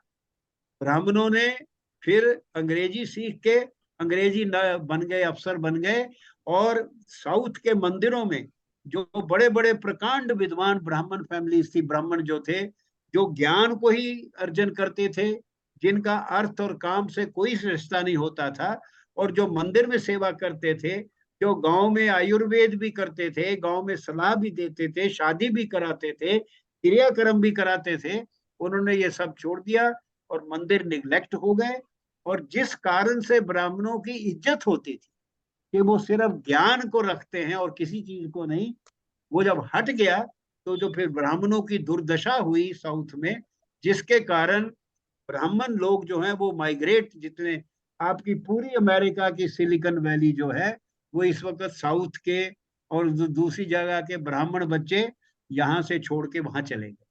तो ये जब उन्होंने धर्म छोड़ दिया, तो जब उन्होंने धर्म छोड़ दिया, तो हमारे हिंदू समाज की भी दुर्दशा शुरू हुई। इसी कारण से ज्ञान भी लुप्त हुआ। परंतु धीरे धीरे अब ब्राह्मण तो ब्रह्म जानाति ब्राह्मण, जो भी ज्ञान की सेवा करेगा वो ब्राह्मण है, ये तो हमारे यहाँ माना जाता है। ब्राह्मणों ने छोड़ दिया और दूसरे लोगों ने ले लिया। और आजकल जो ये काल चल रहा है, अभी आप देख रहे हैं कि इंडियन नॉलेज सिस्टम, भारतीय ज्ञान परंपरा, आप अगर ईंट भी उठाएंगे आजकल, तो नीचे से जो निकलेगा इंसेक्ट, वो भी कहेगा भारतीय ज्ञान परंपरा। वो चक्र ऐसा चला है कि अब भारतीय ज्ञान परंपरा, हर प्रकार के लोग, बहुत सारे, ठीक है कोई बात नहीं, क्योंकि क्वांटिटी से क्वालिटी निकलती है, हो तो रहा है ना, चाहे कैसा भी हो रहा हो, पर हो रहा है, और इसमें से क्वालिटी निकलेगी। एनीवेज, अब ये ज्ञान की जो मैंने बताया आपको कि वैदिक वांग्मय बहुत बड़ा है, त्रिपिटक बहुत ह्यूज है। त्रिपिटक में भी देखिए, विनय, विनय में 100 पेटियां हैं, विनय विनय विनय पिटक में, और सुत्त पिटक में 13 हैं, और ये जो अभिधम पिटक है उसमें 59 है। मतलब इतनी वैसी बॉडी ऑफ बुद्धिस्ट लिटरेचर। और अभी जैन जैन वांग्मय, जैनों का जो आगम और आगम साहित्य है, जो कि महावीर की जो वाणी थी उनके शिष्यों ने इकट्ठी करी, इतनी मैसिव है। और उसके ऊपर नॉन आगम जो है, मतलब जो कमेंटरी टीका है, अगर इंटरनेट में आप जाएं तो जैनी सबसे आगे हैं। उन्होंने अपना सारा साहित्य डिजिटाइज कर दिया है। इतना मैसिव ज्ञान है। और गुरु ग्रंथ साहब सिखों का, वो तो एक प्रकार हमारी भारतीय ज्ञान परंपरा का सम्मेशन ग्रंथ है। क्योंकि ऋग्वेद उस समय के उन ऋषियों की वाणी इकट्ठी की गई ऋग्वेद में। संग्रह ग्रंथ है ऋग्वेद, संग्रह ग्रंथ है, और ऋषियों की वाणी इकट्ठी की गई उस समय के ऋषियों। और उसके 5,000 साल बाद 16वीं शताब्दी में एक छोटे से गांव में बैठे हुए गुरु अर्जुन देव ने, छोटे से गांव में, कोई कंप्यूटर नहीं था, कोई इंटरनेट नहीं था, उनको पता था कि देश में कौन कौन ज्ञानी, कहाँ कहाँ भक्त भक्त है, कौन कौन भट्ट है।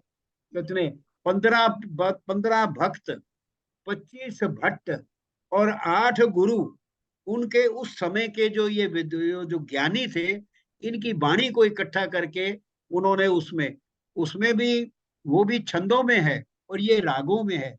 इसलिए ऋग्वेद से लेके गुरु ग्रंथ साहिब तक भारत की ज्ञान परंपरा अब छिन्न और अविरल गंगा प्रवाह की तरह बहती रही है, बहती रही है।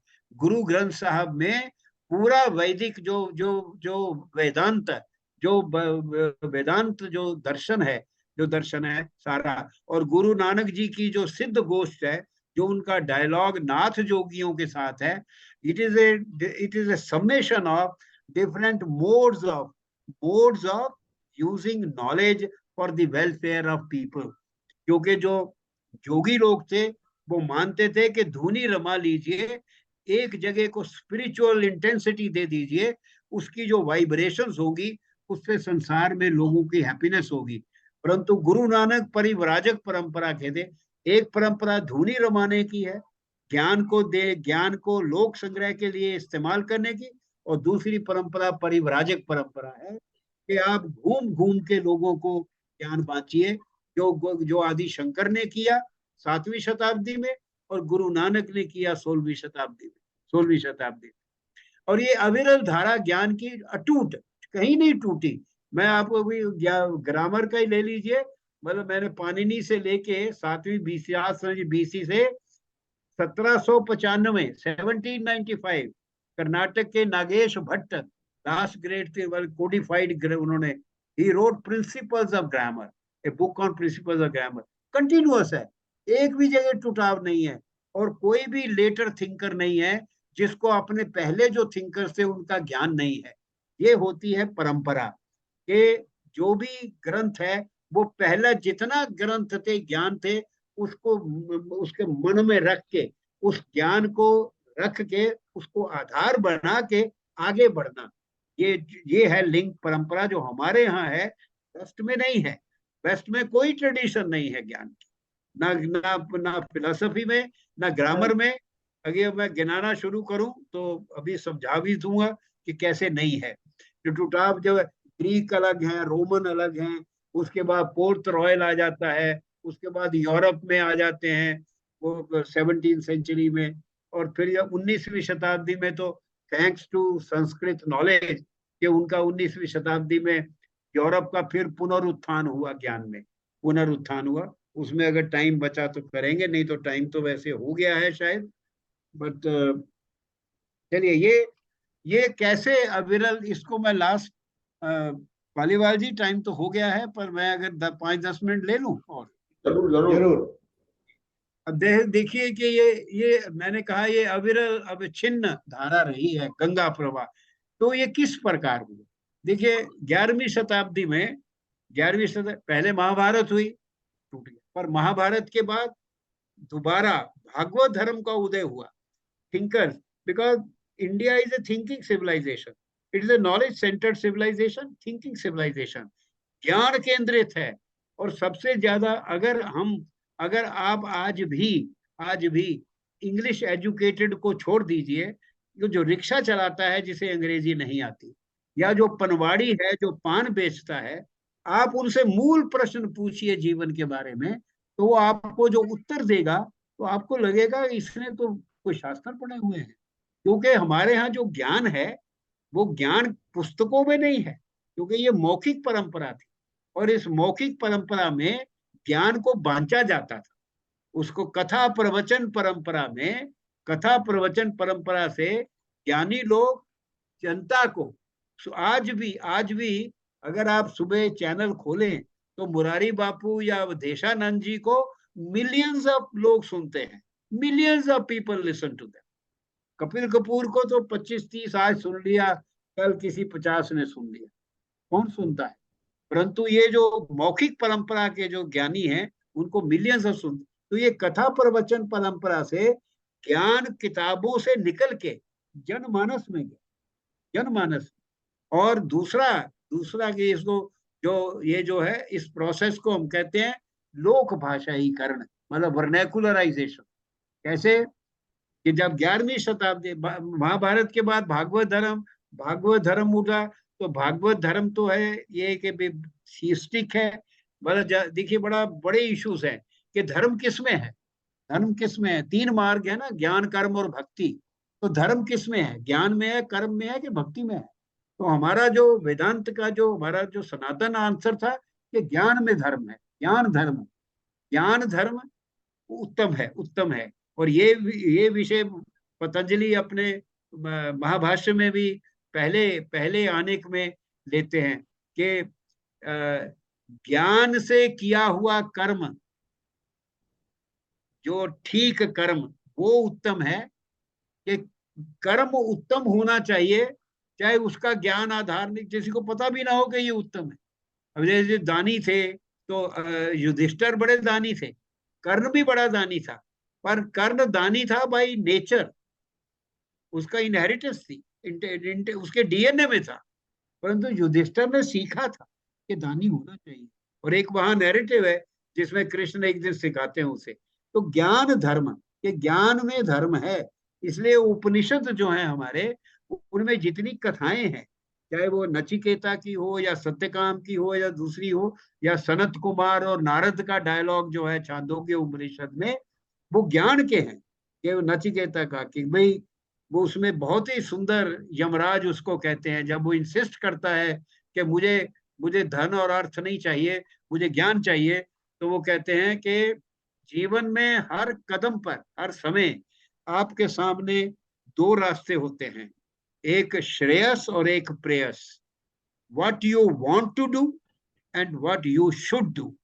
ये हर स्टेप में, हर स्टेप में हमारी लाइफ में ये चॉइस हमारे सामने होता है कि मैं क्या करना चाहता हूं और मुझे क्या करना चाहिए।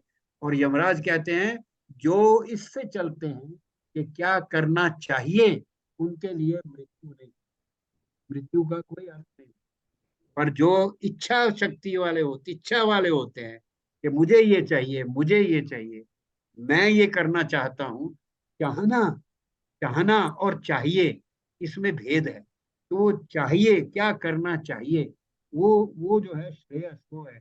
तो ये या सत्यकाम का, बड़ा सत्यकाम जबाल का कहानी, सनत कुमार उनकी के सबसे शक्ति है। तो ये ज्ञान का धर्म, धर्म ज्ञान में माना गया। परंतु जो मटीरियलिस्ट थिंकिंग थी, जो वेदों के साथ ही शुरू हुई, अथर्व वेद के साथ, और जिसमें केश कंबली वगैरह हुए, जो महात्मा बुद्ध में कल्मिनेट, वो था कि ज्ञान धर्म कर्म में है। कर्म भी कौन सा, निष्काम कर्म, other action done for the welfare of others, उसमें धर्म है। इसलिए उनका जो प्रोटैगनिस्ट है वो बोधि सत्व है, वो जातक कथाओं का जो हीरो है।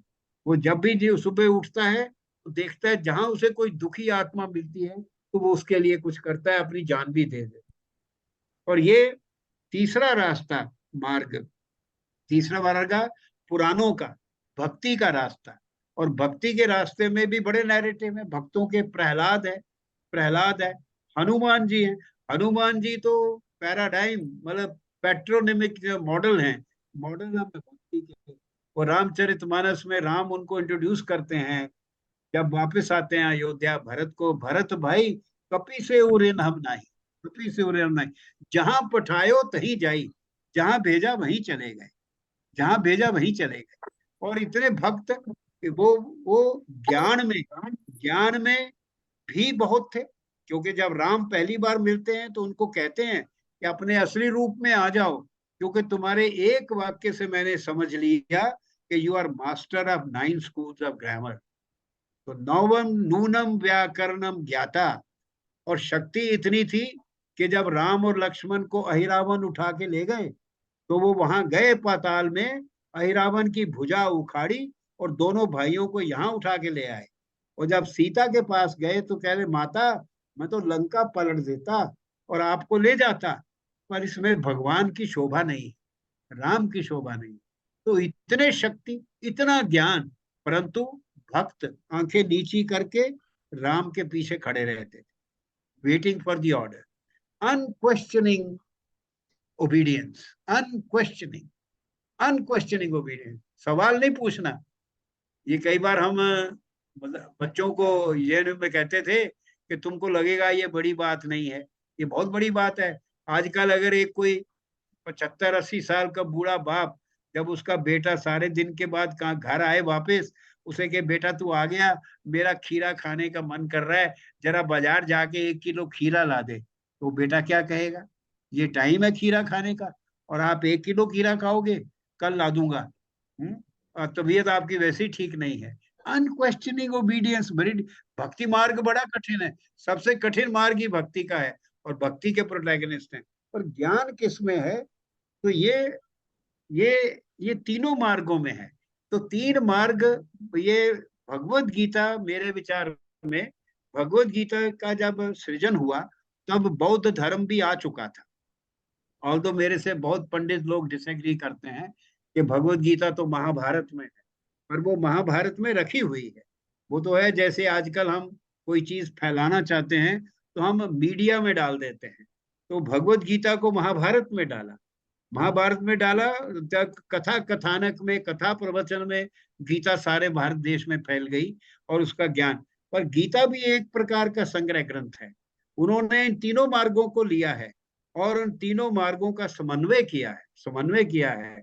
आदि शंकर जब गीता के 2nd चैप्टर पे कमेंट्री लिखते हैं तो वो कहते हैं कि ये 3 मार्ग अलग नहीं है, ज्ञान युक्त कर्म ही भक्ति है, ज्ञान युक्त कर्म ही भक्ति है। तो तीनों का समन्वय किया उन्होंने। तो देखिए, टीका परंपरा, वर्नैकुलराइजेशन और ट्रांसलेशन, इन 3 से, वर्नैकुल सबसे ज्यादा इंपॉर्टेंट मौखिक परंपरा में वर्नैकुलराइजेशन। रामानुजाचार्य जी श्री पेरम्बदूर में पुजारी जो थे मंदिर के, उनके बेटे थे, वहीं पढ़े, वहीं बड़े हुए, पुजारी भी बने। तो वो अद्भुत विलक्षण प्रतिभा तो होती है, ये तो भगवान का गिफ्ट होता है, ये स्कूल कॉलेज में तो मिलता नहीं। तो उन्होंने तमिल में ब्रह्म सूत्र के ऊपर लोगों को भाष्य प्रवचन देने शुरू किए, तमिल भाषा में, लोक भाषा में। तो जो चोला किंग थे उन्होंने ऑब्जेक्ट किया, उन्होंने कहा नहीं, ये जो ज्ञान है इसको आप संस्कृत में ही बांटिए, इसको आप तमिल में नहीं बांट सकते। तो उन्होंने कहा मैं तो वही कर रहा हूँ जो महात्मा बुद्ध ने किया। उन्होंने भी पल्ली में, language of the village, language of the market में ही पाली में अपने भाषण दिए। तो मैं भी तो लोक भाषा में। तो उन्होंने कहा मेरा देश छोड़ दीजिए, तो वो चले गए। और बेंगलोर और मैसूर के बीच जो मांड्या है, मांड्या के राजा ने उनको शरण दी और उनको मेलकोटे में जो नरसिंह मंदिर था वहां उनको पुजारी बना दिया। और वहां वो उन्होंने 10 साल, 12 साल ब्रह्म सूत्र के ऊपर तमिल में प्रवचन किया, जो आजकल संस्कृत में मिलता है श्री भाष्य, और अंग्रेजी में ट्रांसलेटेड भी मिलता है। इसलिए कोई ये नहीं कह सकता कि मैं पढ़ नहीं सकता। आज हमारे यहाँ ज्ञान बहुत है, ग्रंथ बहुत हैं, पर पढ़ने वाले नहीं है, उस ज्ञान को समझने वाले लोग नहीं हैं। ज्ञान तो बहुत है।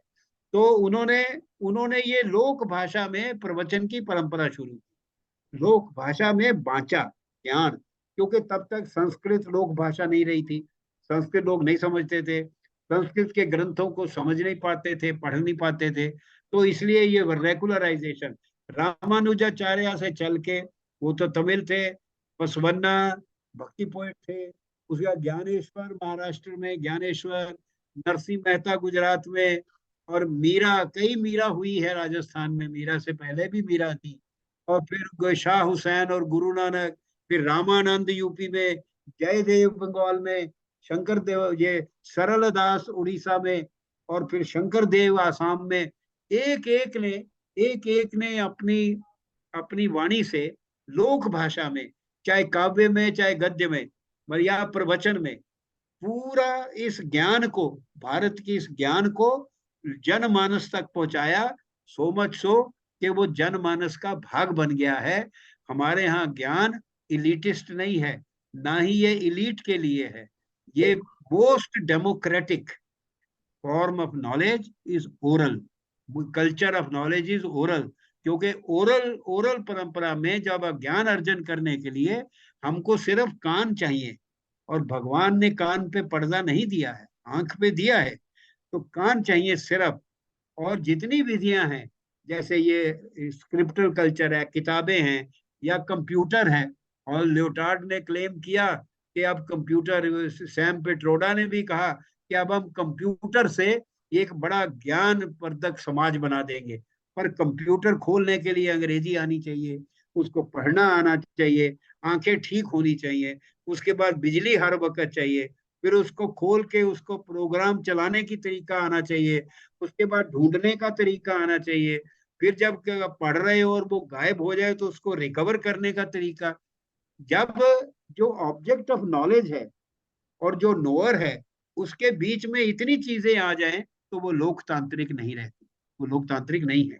लोकतांत्रिक है मौखिक परंपरा। इसीलिए बिन गुरु ज्ञान कहाँ से पाऊं, गुरु की जो गुरु का जो स्थान है हमारे हमारे देश की परंपरा में, जो आजकल हम भी उसी वेस्टर्न नदी में बहते हुए हमने भी गुरु को पहले टीचर, और टीचर भी कौन जो कि अपने पे स्केल के बारे में वरी करे, और टीचर वो जो अपने एरियर्स के बारे में वरी करे, और फिर टीचर को फैसिलिटेटर बना दिया। फैसिलिटेटर वो आके लैंग्वेज लैब में अपना ऑन कर देता है, लेबोरेटरी ऑन कर देता है और बैठ जाता है, और बच्चे अपना लगा के अपने आप कर रहे हैं। तो ये जो हुआ है, मैं मानता हूँ टेक्नोलॉजी यूजफुल है as an instrument of storage, as an instrument of storing information, but technology cannot replace a good teacher with a with a chalk and a blackboard, a good teacher with a chalk and blackboard. क्योंकि शिक्षा जो होती है वो सिर्फ information नहीं होती। बच्चे टीचर को देख के वो कपड़े कैसे पहनता है, वो बोलता कैसे है, वो चलता कैसे है, उसके जीवन मूल्य क्या है, वो सब सीखते हैं। तो इसलिए ये जो वर्नैकुलराइजेशन है, इसमें लास्ट मेजर नेम है गुरु गोविंद सिंह जी का। गुरु गोविंद सिंह जी ने भागवत पुराण के 10वें स्कंध को कृष्ण अवतार के रूप में पंजाबी भाषा में काव्य का रूप दे के लिखा। वो कहते हैं खुद, कथा भगवती की भाखा दियो बनाए, भगवत की भगवान की कथा मैंने भाषा में बना दी। तो ये पूरी पूरी लोकतांत्रिक परंपरा। इसीलिए धीरे धीरे आज भी ये ज्ञान, मेरे एक मैकेनिक थे कार के, वो मैं जरूर सुनाता हूँ, मुसलमान थे सज्जन। तो मेरी एम्बेसडर बड़ी पुरानी थी, बार बार मैं जाता था तो उन्होंने मुझे कहते बाबूजी आप इसको चलता कर दो। मैंने कहा क्यों, क्या बात है, ठीक नहीं हो रही? क्या नहीं हो जाएगी, पर देखिए जिसकी पैद होती है उसका खात्मा होता है। अरे मैंने कहा ये तो भगवत गीता बोल रहा है कि that which is born has to die, जिसकी, पर उनको नहीं पता कि मैं भगवत गीता बोल, उसके पास कैसे पहुंचा ये ज्ञान उसको भी नहीं पता। ये इसी ज्ञान की परंपरा जो है इससे पहुंचा, और इसी कारण से ये देश जीवंत रहा। हमारी civilisation is the only civilization of 46 human civilizations listed by UNO. Ours is the only civilization which continues to be alive and living. बाकी 45 सिविलाइजेशंस आई और खत्म हो गई, और इसलिए जीवंत है कि हमारे हमारे यहाँ समाज ने ज्ञान को केंद्र में रखा है। सबसे मूल्यवान चीज ज्ञान है।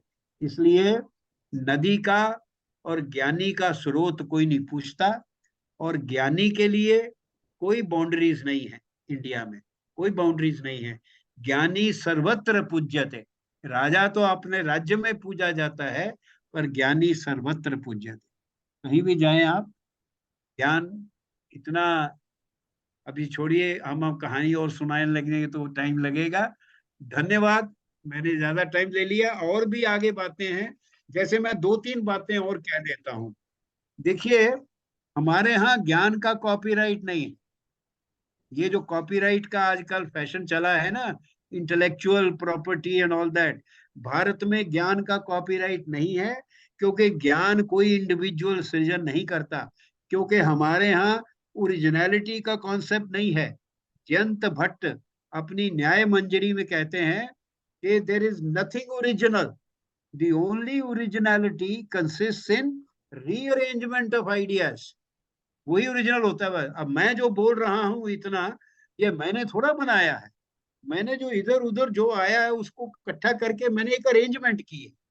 बचपन में हम एक खिलौना मिलता था, जिसमें टूटी हुई चूड़ियां, बिटिया लोगों की चूड़ियां टूटी उसमें होती थी, और उसको हम ऐसे देखते थे तो उसका एक पैटर्न होता था, फिर हम उसको हिलाते थे तो वो पैटर्न बदल जाता था। वो जो बदला हुआ पैटर्न है, वही है ज्ञान की ओरिजिनलिटी।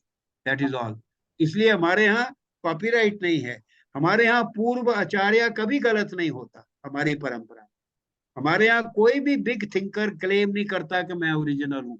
वो ये कहता है कि मैं तो वो जो कह गए हैं उनकी बात समझा रहा हूँ, बस। और पूर्वाचार्य को कभी गलत नहीं होता। वो कहते हैं उस वक्त ये ज्ञान था, अब ये है, अब ये है। और इसलिए ज्ञान को बेचा भी नहीं जाता हमारे। जब संस्कृत कॉलेज बना 1891 में वाराणसी में, उनको पहले पंडित ही नहीं मिले जो के आए वहां, पर पंडित जो मिले, दो पंडित में शुरू से हुए, उनको जब पढ़ाया तो महीने बाद उनको सैलरी देने लगे। उन्होंने मना कर दिया। उन्होंने कहा हम ज्ञान बेचते नहीं हैं। तो फिर अंग्रेजों ने, वो अंग्रेज हमारे से ज्यादा सियाने थे, उन्होंने फिर दूसरा तरीका निकाला कि दिवाली में जाके उनको पंडित जी को शॉल दिया, धोती दी, इस दिया, फल दिया, एक बोरी अनाज दी, कि ये, और पैर छू के उनके पैरों में, चरणों में हाथ लगा के वो उन्होंने दिया। तो हमारे यहाँ ज्ञान बेचा नहीं जाता। इसलिए जब एक हमारे बड़े एक्टिव हमारे लोगों ने कंप्यूटर में वो बनाई, सीडी बनाई योग दर्शन की, और उसका कीमत, योग दर्शन की सीडी हिंदी ट्रांसलेशन के साथ, अंग्रेजी ट्रांसलेशन के साथ बनाई, और उसकी कीमत रखी 50 रुपए। तो वो एक बार आए यहाँ और वो कंप्लेन करने लगे कि बिकती नहीं है। अमेरिका में तो बिकती है, तो यहाँ तो बिकती नहीं है, कोई लेता ही नहीं। तो मैंने कहा देखिए, हमारे यहाँ ज्ञान बेचा नहीं जाता। दूसरी बात, जो योग सूत्र आप सीडी में 50 में दे रहे हो, वो मैं गीता प्रेस का, मुझे मुझे 50 पैसे में मिलता है, 50 पैसे, वो भी उसकी कीमत है। इसलिए हमारा ये जो पूरी ज्ञान की जो कल्चर है, संस्कृति अलग है, कोई कॉपीराइट नहीं है। हमारे बच्चे जब हमको कहते थे कि सर आपने ये जो पेपर सर्कुलेट किया है, हम इसमें से कोट करेंगे एमफिल में और एक्नॉलेज करेंगे, तो मैं कहता था कि एक्नॉलेज करना है तो मत कोट करना, क्योंकि ये मेरा तो है नहीं। मैंने तो पढ़ के पढ़ाते हुए ये मुझे सूझा है। तो पूरा का पूरा कोट ले लो, पर एक्नॉलेज नहीं करना, मेरा नाम नहीं लगाना, क्योंकि ये मेरा नहीं है। इदम न मम, it's not mine, it's not for me. Okay, thank you very much. नमस्कार, सबको नमस्कार।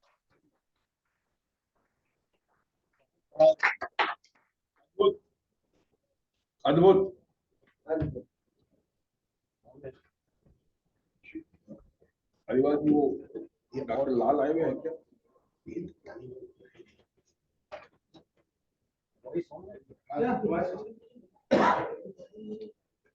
एक मिनट, अभी बहुत नहीं। बहुत बहुत धन्यवाद प्रोफेसर कपिल कपूर साहब। मुझे, हिंदी के कवि हैं भवानी प्रसाद मिश्र, वो कालजयी में एक जगह कहते हैं, यह कथा व्यक्ति की नहीं संस्कृति की है, यह कथा सौंदर्य शांति की धृति की है। तो अभी जो कथा हमने सुनी ज्ञान की, ये कथा शुद्ध सौंदर्य था, और मैं इस सौंदर्य में कुछ ऐड नहीं कर सकता, कुछ जोड़ नहीं सकता। तो मैं चाहूंगा कि अगर कुछ प्रश्न हो हमारे बीच में कपिल कपूर साहब से, वो प्रश्न हम रखें, और उसके बाद फिर हम अध्यक्षीय वक्तव्य की ओर चलेंगे, अगर कोई प्रश्न हो तो।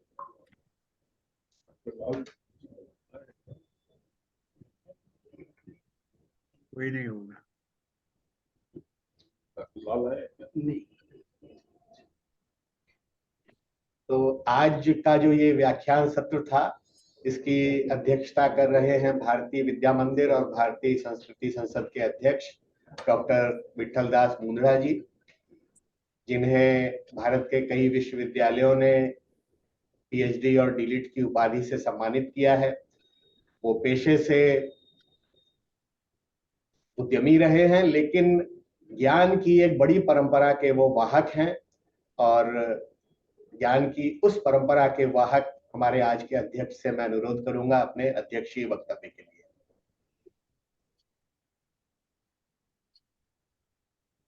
माँ सरस्वती को नमस्कार करते हुए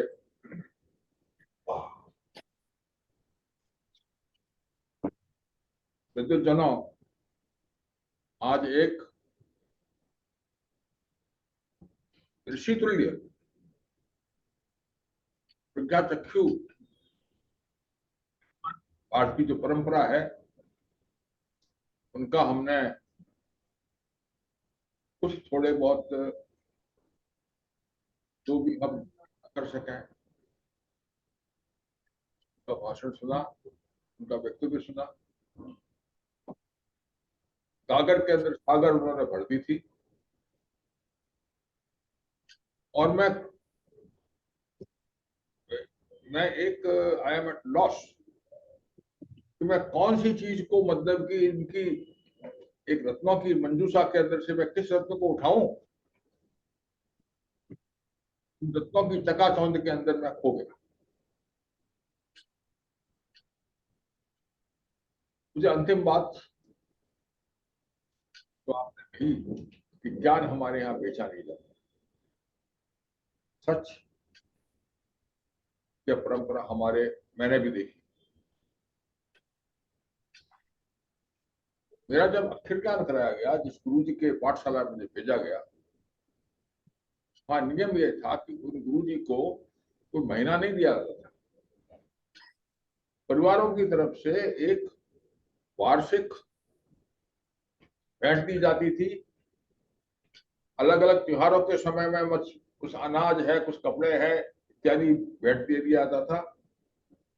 और गऊ भी किसी गौदान के अंदर मिली थी। उनके घर पर मतलब कि उनके आंगन में बैठ करके हमको अक्षर ज्ञान कराया गया।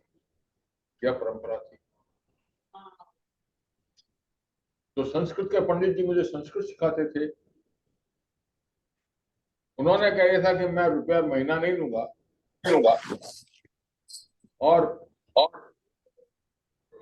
मैं तो मतलब कि पढ़ाने के लिए पैसा क्या लूंगा। और उन्होंने मुझे अष्टाध्यायी पढ़ाना शुरू किया था। तो यह परंपरा आज से 75 वर्ष पहले मैंने देखी थी। आज मैं जिस समय देखता हूं कि वह सब हम भूल भाल गए। We are lost that. और उनका प्रेम रहता था हमारे ऊपर। तो जब भी कल पधारते, बड़े बड़े बिजनेसमैन हो गए, हम सब उनका चरण स्पर्श करते थे और वो आशीर्वाद देते थे। और हमें मेरे घर पर आ जाते थे तो मेरे बच्चों के साथ के अंदर वो खेलते थे।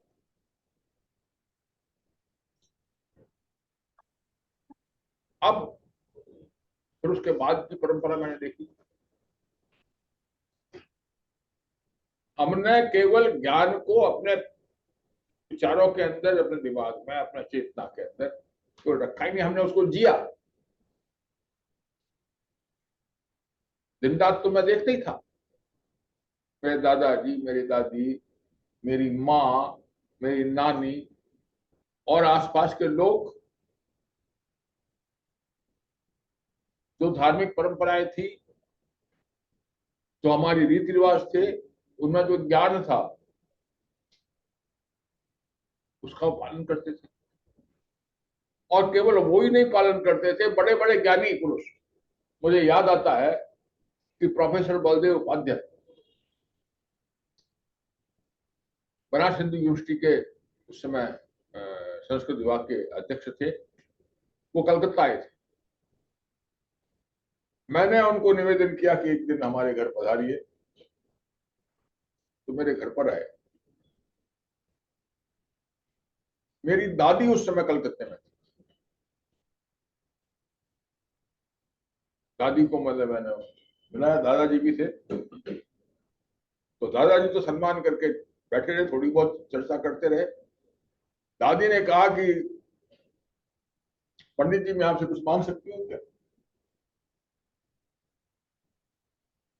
तो उन्होंने कहा कि ये माता जी क्या चाहिए? उनका कल मेरे ससुर का श्राद्ध है और आप आकर के और मेरे ससुर का श्राद्ध करा। अब देखिए, कलकत्ता विश्वविद्यालय के संस्कृत विभाग के अध्यक्ष इतने बड़े ज्ञानी, मेरे दादाजी अवाक, मैं अवाक, दादी ने सहज भाव से कह दिया।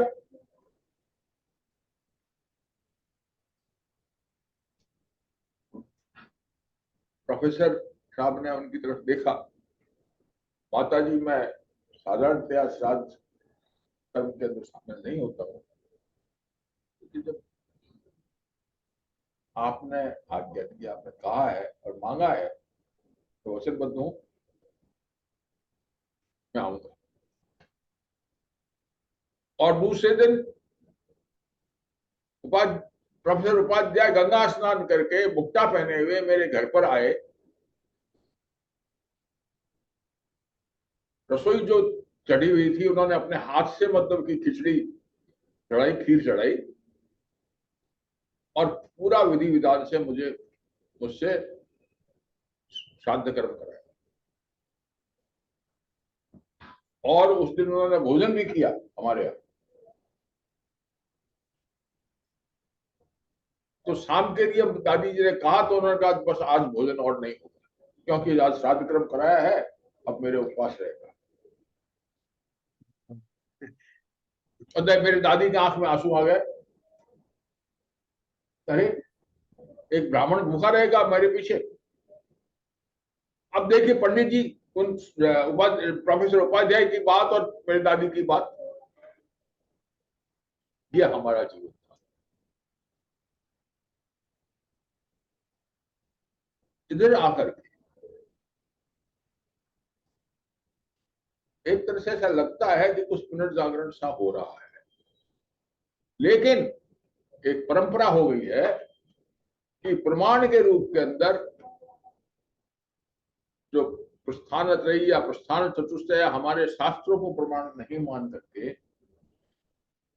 जानते हैं, जो जानते हैं कि इसके अंदर पूरा ज्ञान छिपा हुआ है, लेकिन उसको प्रमाण नहीं मानते। आज के विज्ञान में प्रमाण, और बहुत से हमारे मित्रों को जिनको विज्ञान का ज्ञान नहीं है,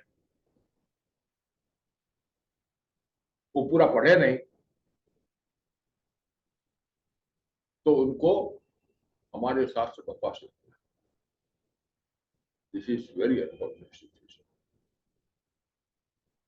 आज जिस वैशेषिक दर्शन की चर्चा प्रोफेसर कपूर साहब ने की, अब उसके अंदर मतलब कि क्वांटम फिजिक्स के कितने सूत्र छिपे हुए हैं, या उपनिषदों के अंदर कितने सूत्र छिपे हुए हैं, और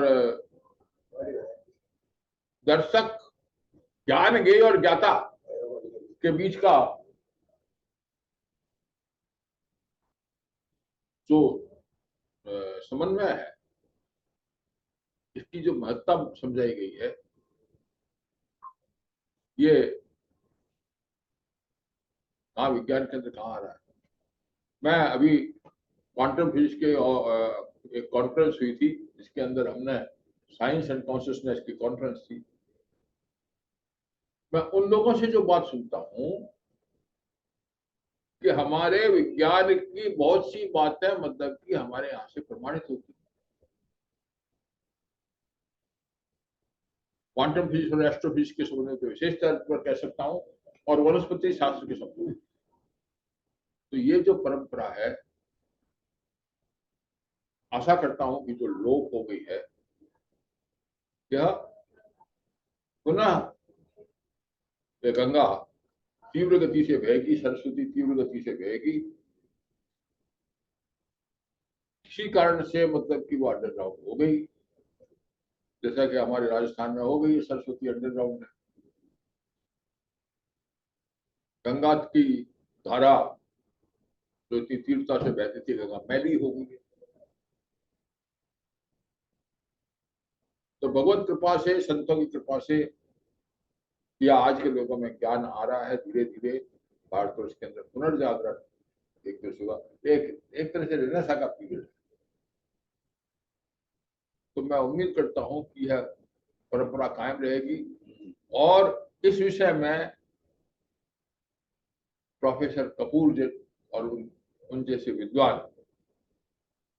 हमारा मार्गदर्शन करते रहेंगे। मैं दोनों संस्थाओं की तरफ से ऐसे विद्वान का यहाँ स्वागत करके उनकी ज्ञान प्रवाह से भरा व्याख्यान सुन करके प्रतिज्ञा अनुभव करता हूँ। और हमारे जो बाकी मित्र भी हैं वो भी बहुत आनंद का अनुभव करेंगे। और हम प्रोफेसर कपूर से निवेदन करेंगे कि संस्था के अंदर बीच बीच के अंदर पधार करके हमें आशीर्वाद देने की कृपा करें। बहुत बहुत धन्यवाद।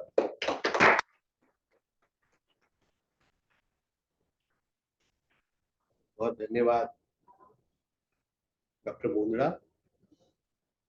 अब मैं हमारे आयोजन के जो अनन्य सहयोगी, समर्थक और उद्यमी समाज सेवी हमारे वरिष्ठ मित्र श्री राजगोपाल जी सुरेखा से अनुरोध करूंगा औपचारिक धन्यवाद ज्ञापन के लिए। एक ही बात।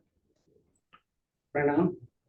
सर्वप्रथम मैं आज के आचार्य प्रोफेसर कपिल कपूर सर का अपनी ओर से भारतीय संस्कृति संसद तथा भारतीय विद्या मंदिर की ओर से प्रणाम निवेदन करता हूँ।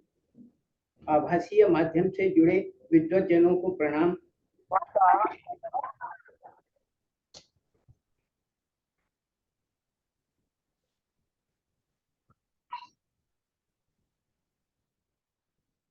आभासीय माध्यम से जुड़े हमारे विद्वज्जनों को प्रणाम। हमारे सदस्यों का अभिवादन एवं धन्यवाद। हमारा परम सौभाग्य रहा कि हमारे आमंत्रण पर प्रोफेसर कपूर सर ने समय निकालकर हमारी परंपरा का परिचय दिया। वस्तुतः हम सबको इतनी समृद्ध एवं गौरवशाली ज्ञान परंपरा के भूल चुके हैं, नई पीढ़ी को इसकी जानकारी नहीं है। यह अत्यंत आवश्यक है कि इस तरह के कार्यक्रम हम प्रोफेसर कपूर को निवेदन करके बार बार सुने और हमारी नई पीढ़ी को इसकी जानकारी हो। ये एक बहुत बड़ा समय की मांग है। मैं समझता हूँ कपूर सर हमें इस दिशा में मार्गदर्शन कराते रहेंगे और हम आप सबको नमस्कार और प्रणाम करते हैं। धन्यवाद।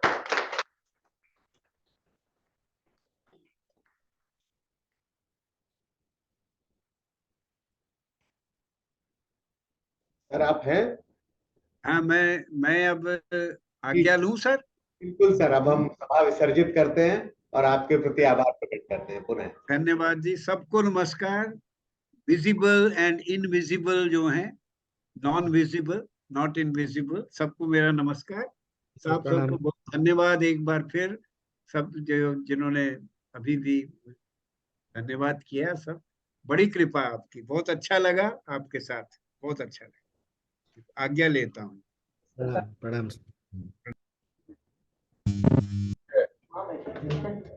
आप ऐसे कैसे बैठ गए वहां पर? बाहर से कोई बुलाया था?